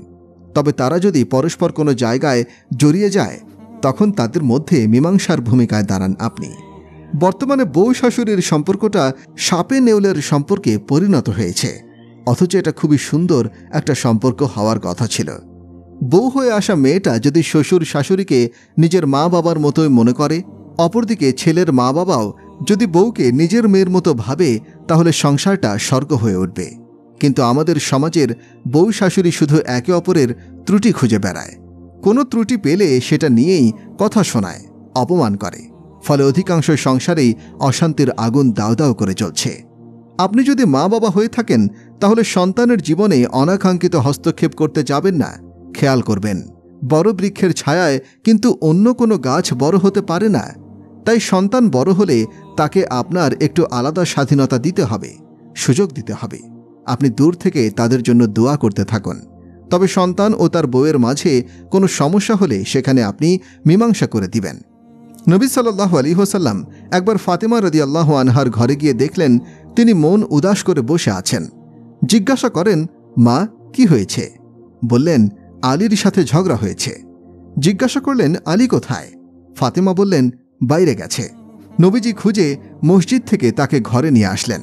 অতঃপর নবীজি শুনলেন আলী ও ফাতেমাকে নিজের দুই পাশে শুয়ে তাদের উভয়ের হাত একসাথে করে বললেন, দুজনেই বলো, আমাদের মীমাংসা হয়ে গেছে। ওনারা দুজন তাই বললেন। পরে নবীজি খুশি মনে ঘর থেকে বেরিয়ে এলেন। সাহাবায়ে কেরাম খুশির কারণ জানতে চাইলেন। নবীজি বললেন, আমি আলী ও ফাতিমার মধ্যে মীমাংসা করে দিয়েছি। এটাই হচ্ছে একজন সচেতন অভিভাবকের কাজ। সন্তানদের বলবো, বিয়ের ক্ষেত্রে মা বাবার পরামর্শকেই প্রাধান্য দিন। লাভ ম্যারেজ কিছুদিনের রঙিন স্বপ্ন মাত্র, এরপরে শুধু ঝগড়া বিবাদ হতেই থাকে। তাই মা বাবার পছন্দ এবং তাদের পরামর্শই গ্রহণ করে নিন, এতে জীবনে বরকত হবে। মা বাবাদের বলবো, সন্তানদের উপরে আপনারা কোনো জুলুম করবেন না, তাদের ইচ্ছা অনিচ্ছার গুরুত্ব দিবেন। কোনো পাত্র পাত্রীকে তাদের উপরে চাপিয়ে দিবেন না। বলবেন না, বিয়ে করলে একেই করতে হবে, অন্য কোথাও আমরা বিয়ে করাবো না। এই অন্যায় তাদের উপরে করা যাবে না। কাউকে পছন্দ করার কিংবা না করার অধিকার শরীয়ত তাদেরকে দিয়েছে। সুতরাং আপনার পছন্দটা ছেলে মেয়ের মন মতো না হলে সেটা আপনার অবাধ্যতা নয়। সুতরাং সন্তানদেরকে কোথাও বের করতে বাধ্য করবেন না। নবীজি বলেছেন, আল্লাহর শপথ, আমি আল্লাহর নির্দেশ ছাড়া কোনো বিয়ে করিনি। আল্লাহ যেখানে বলেছেন সেখানেই বিয়ে করেছি। আর মেয়েদের আল্লাহ যেখানে বিয়ে দিতে বলেছেন সেখানেই দিয়েছি। দেখুন, হজরত ফাতিমার জন্য সর্বপ্রথম আবু বকর প্রস্তাব দিয়েছিলেন, রাসূল না করে দেন। এরপর ওমর রাদিয়াল্লাহু আনহু প্রস্তাব দিয়েছিলেন, তাকেও ফিরিয়ে দেন। এরপর আলী রাদিয়াল্লাহু আনহু রাসূলের দরবারে আসেন। তিনি মুখে কিছু বলেননি। নবীজি নিজেই জিজ্ঞাসা করেন, তুমি কি ফাতিমার জন্য বিয়ের প্রস্তাব নিয়ে এসেছ? তিনি বললেন, হ্যাঁ। নবীজি বললেন, ইনশাল্লাহ বিয়ে হবে। এই বলে তিনি ঘরে গেলেন। আর এদিকে আলী রাদিয়াল্লাহু আনহু বাইরে বের হলে সাহাবায়ে কেরাম জিজ্ঞাসা করলেন, রাসূল তোমার প্রস্তাবে কি বলেছেন? তিনি বললেন, ইনশাল্লাহ বলেছেন। সাহাবায়ে কেরাম বললেন, তাহলে হয়ে যাবে। আল্লাহর রাসূল ঘরে গিয়ে ফাতিমাকে জিজ্ঞাসা করলেন, আলীর পক্ষ থেকে বিয়ের প্রস্তাব এসেছে, তুমি কি এতে রাজি? চিন্তা করুন, যেখানে ফাতিমা হলেন কনে, বর হচ্ছেন আলী, মেয়ের বাবা হচ্ছেন মুহাম্মদুর রাসূলুল্লাহ সাল্লাল্লাহু আলাইহি ওয়াসাল্লাম। আবার এই বিয়ের সপক্ষে ওহীও এসেছে। এরপরেও রাসূল মেয়ের অনুমতি নিতে গিয়েছেন। সন্তানের ইচ্ছা অনিচ্ছার কতটা গুরুত্ব দিয়েছেন একটু ভাবুন। আমাদের দেশে সাধারণত বিয়ের ক্ষেত্রে মেয়েদের থেকে অনুমতি নেওয়া হয় না। গ্রামে তো ছেলেদেরকেও কিছু জিজ্ঞাসা করা হয় না, বরং অভিভাবকই নিজের ইচ্ছা মতো বিয়ে করে দেন। ছেলেকে তা মেনে নিতেই হবে, এছাড়া কোনো উপায় নেই। মা বাবাকে অনুরোধ করি, আল্লাহর ওয়াস্তে ছেলেমেয়ের উপর কোনো জোর খাটাবেন না। কোথাও বিয়ে করার বা না করার অধিকার ছেলেমেয়ের রয়েছে। সন্তানদের বলবো, লাভ ম্যারেজের ফাঁদে পড়বেন না। এটা একটা ধোঁকা, রঙিন স্বপ্ন। এটা জীবন মূলত উত্তম আখলাখ দিয়ে চলে, চেহারা দেখে দেখে জীবন চলে না। এক মহিলা এসে আমাকে বলল, আমার স্বামীর তো টাকা পয়সার অভাব নেই, কিন্তু তার মুখের ভাষা অনেক খারাপ, আমার জীবনটা শেষ হয়ে গেছে। আরেক যুবক এসে আমাকে বলল, আমার তো সব কিছুই আছে, বিবিও মাশাল্লাহ অনেক সুন্দরী, কিন্তু তার কথাবার্তা খুবই নিম্নমানের, আমার সংসারটা একদম বরবাদ হয়ে গেছে। ছেলে মেয়ে যে কারো আচরণ কথাবার্তা ভালো না হলে সংসারে শান্তি আসে না। পরিবারের শান্তি আসে উত্তম আখলাক থেকে। বিয়ের ক্ষেত্রে সন্তানদেরকে বলবো, মা বাবার পরামর্শ নিয়ে চলুন। মা বাবাদেরকে বলবো, সন্তানদের মতামত শুনুন। মা বাবা ও সন্তানদের পছন্দের মিল না হলে মা বাবাকে বলবো, আপনারা সন্তানদের মতামতকেই প্রাধান্য দিন, কারণ জীবনটা পার করতে হবে তাকেই। আপনাদের অনেক সময় আমি নিয়ে নিচ্ছি। কবির ভাষায় বলি, প্রিয় মানুষেরা একত্রিত হয়েছে, যা বলার বলে নেই, পরে তাদের মনোযোগ থাকবে কিনা জানা নেই। আপনারা একসাথে থাকেন, নিশ্চয় আপনাদের মধ্যে কথা কাটাকাটি মনোমালিন্য হয়ে থাকে। এই মনোমালিন্যের রেশ অনেক পুরুষে পুরুষে, মহিলা মহিলায় কথা বলে না। আপনাদের কাছে বিশেষ অনুরোধ রইল, সবাই সবার সাথে মীমাংসা করে নিন। একজন আরেকজনকে ক্ষমা করে দিবেন, মিটমাট করে নেবেন সব ভুলে গিয়ে। বিশেষত স্বামী স্ত্রীর মধ্যে কোনো মন কষাকষি থেকে থাকলে তা ঠিক করে নেবেন। এতে আল্লাহ অতীতের সকল পাপ মোচন করে দিবেন। প্রতিদিন সমুদ্রের উপরে শয়তানের সভা হয়। সেখানে সে তার শিষ্যদেরকে জিজ্ঞাসা করে, আজ কে কি করে এসেছ? তো এক একজন এক একটা বলে। চুরি, ডাকাতি, খুন খারাপি, মিথ্যা, কুফরি ইত্যাদি বিভিন্ন অন্যায়ের কথা সবাই জানায়। শয়তান সেগুলো শুনে চুপচাপ থেকে শুধু মাথা নাড়ায় আর বলে, আরে এগুলো বড় কোনো কীর্তি নয়। এক পর্যায়ে কোনো এক দুর্বল কালো ল্যাংড়া এসে বলে, বস, আজ আমি স্বামী স্ত্রীদের মধ্যে ঝগড়া লাগিয়ে দিয়েছি। এটা শুনে শয়তান খুশিতে লাফিয়ে ওঠে আর বলে, তুমি একটা কাজের কাজ করেছ। শয়তান কেন এত খুশি হয় স্বামী স্ত্রীর মধ্যে ঝগড়া লাগালে? কারণ এই ঝগড়ার কুপ্রভাব সন্তানাদের উপরেও পড়ে, ফলে তারা নষ্ট হয়ে যায়। এভাবে পরবর্তী প্রজন্ম বরবাদ হয়ে যায়। একটু আগেই ঘটনা শোনালাম। প্রত্যেক ক্লাসে প্রথম হওয়া ছেলেটা শুধু মা বাবার ঝগড়ার কারণে হতাশায় পড়ে 2 বার আত্মহত্যা করতে চেয়েছিল। প্রিয় ভাইরা আমার, আল্লাহর নবীর জীবনটাকে নিজের জন্য আদর্শ বানিয়ে নিন। সত্যবাদিতা, সততা আর বিশ্বস্ততা নিয়ে চলুন। এই দেশটা আপনাদের, এখানকার ট্যাক্স আদায় করুন। কোনো ধরনের ধোঁকাবাজি, প্রতারণা ও 2 নম্বরই করবেন না। বিভিন্ন ধর্মের মানুষ এখানে বসবাস করে। ইসলামের গণ্ডিতে থেকে সবার সাথেই সৌজন্যতা দেখাবেন। আল্লাহর দরবারে কে ঈমান নিয়ে যেতে পারবে আর কে পারবে না সেটা তো মৃত্যুর পরেই নিশ্চিত হওয়া যাবে। তাই কাউকে ছোট দৃষ্টিতে দেখবেন না, সবাইকে নিজের চেয়ে উত্তম মনে করবেন। একবার এক ইহুদির লাশ নিয়ে যাওয়া হচ্ছিল। তখন নবীজি সাল্লাল্লাহু আলাইহি ওয়াসাল্লাম দাঁড়িয়ে গেলেন। সাহাবায়ে কেরাম বললেন, ইয়া রাসূলুল্লাহ, এ তো মুসলমান নয়, ইহুদি। ওনারা ভেবেছিলেন নবী সাল্লাল্লাহু আলাইহি ওয়াসাল্লাম ইহুদির সম্মানে দাঁড়িয়েছেন। রাসূল বললেন, মৃত্যুটাই ভয়ঙ্কর জিনিস, তাই যে কোনো লাশ দেখেই তোমরা দাঁড়িয়ে যাবে। মুহাক্কিক উলামায়ে কেরামের মতে এখানে রাসূলের দাঁড়ানোটা ছিল মৃত্যুর ভয়াবহতার কথা মনে করে, ওই ইহুদির লাশের সম্মানে নয়। অনুবাদক: সম্মান ও শ্রদ্ধার সাথে সবাই মিলেমিশে চললে আমাদের সমাজটা জান্নাতের একটা টুকরো হয়ে যাবে ইনশাআল্লাহ। আরেকটা কথা বলেই আমার বক্তব্য শেষ করব। আমরা সবাই গুনাহগার পাপী, আর আল্লাহ তাআলার ক্ষমাশীল এবং পরম দয়ালু। হাদিসে কুদসিতে বর্ণিত হয়েছে, আদম সন্তান, তোমার গুনাহের পরিমাণ যদি আসমানের কিনারা বা মেঘমালা পর্যন্ত পৌঁছে যায়, তারপর যদি তুমি আমার নিকট ক্ষমা প্রার্থনা করো, আমি তোমাকে ক্ষমা করে দেব, এতে আমার কিচ্ছু যায় আসবে না। আদম সন্তান, যদি তুমি গোটা পৃথিবী পরিমাণ গুনাহ নিয়ে আমার নিকটে আসো আর আমার সঙ্গে কাউকে অংশীদার না করে থাকো, তাহলে আমিও পৃথিবীর পরিমাণ ক্ষমা নিয়ে তোমার কাছে হাজির হব। আমি আপনি আর কতটুকু গুনাহই বা করতে পারব? আমাদের জীবনটা তো একেবারেই ছোট। এই স্বল্প পরিমাণ সময়ে যত গুনাই করি না কেন, সেটা তো আর স্তূপ হয়ে আকাশ পর্যন্ত পৌঁছে যাবে না। ক্ষমা চাওয়া আর তওবা করা আল্লাহর কাছে খুবই প্রিয় আমল। একটা টিভি লাইভ শোতে পাকিস্তানের জৈনিক উপস্থাপক আমাকে বলল, মাওলানা, আপনি তো মানুষকে গুনাহে উৎসাহিত করছেন। বলছেন মানুষ যতবার গুনাহ করুক তওবা করলেই আল্লাহ মাফ করে দিবেন। এতে তো গুনাহকে লোকেরা তেমন ভয় পাচ্ছে না। আপনার কোনো চাকর যদি বারবার ভুল করতে থাকে, তাহলে আপনি তাকে কি মাফ করবেন? আমি বললাম, আরে ভাই, চাকর তো দূরের কথা, আমার ছেলে করলেও তো আমি তাকে বরদাস্ত করব না। কিন্তু আপনি একজন জ্ঞানী মানুষে এরকম অজ্ঞানতার কথা বলছেন কেন? নাদান এক তারেক জামিলের সাথে আপনি পরম করুণাময় আল্লাহকে মিলিয়ে ফেলছেন। আরে আমি তো একজন পাপী মানুষ, নিজের ছেলের ভুলগুলো সয়ে নেওয়ার ক্ষমতাই আমার নেই।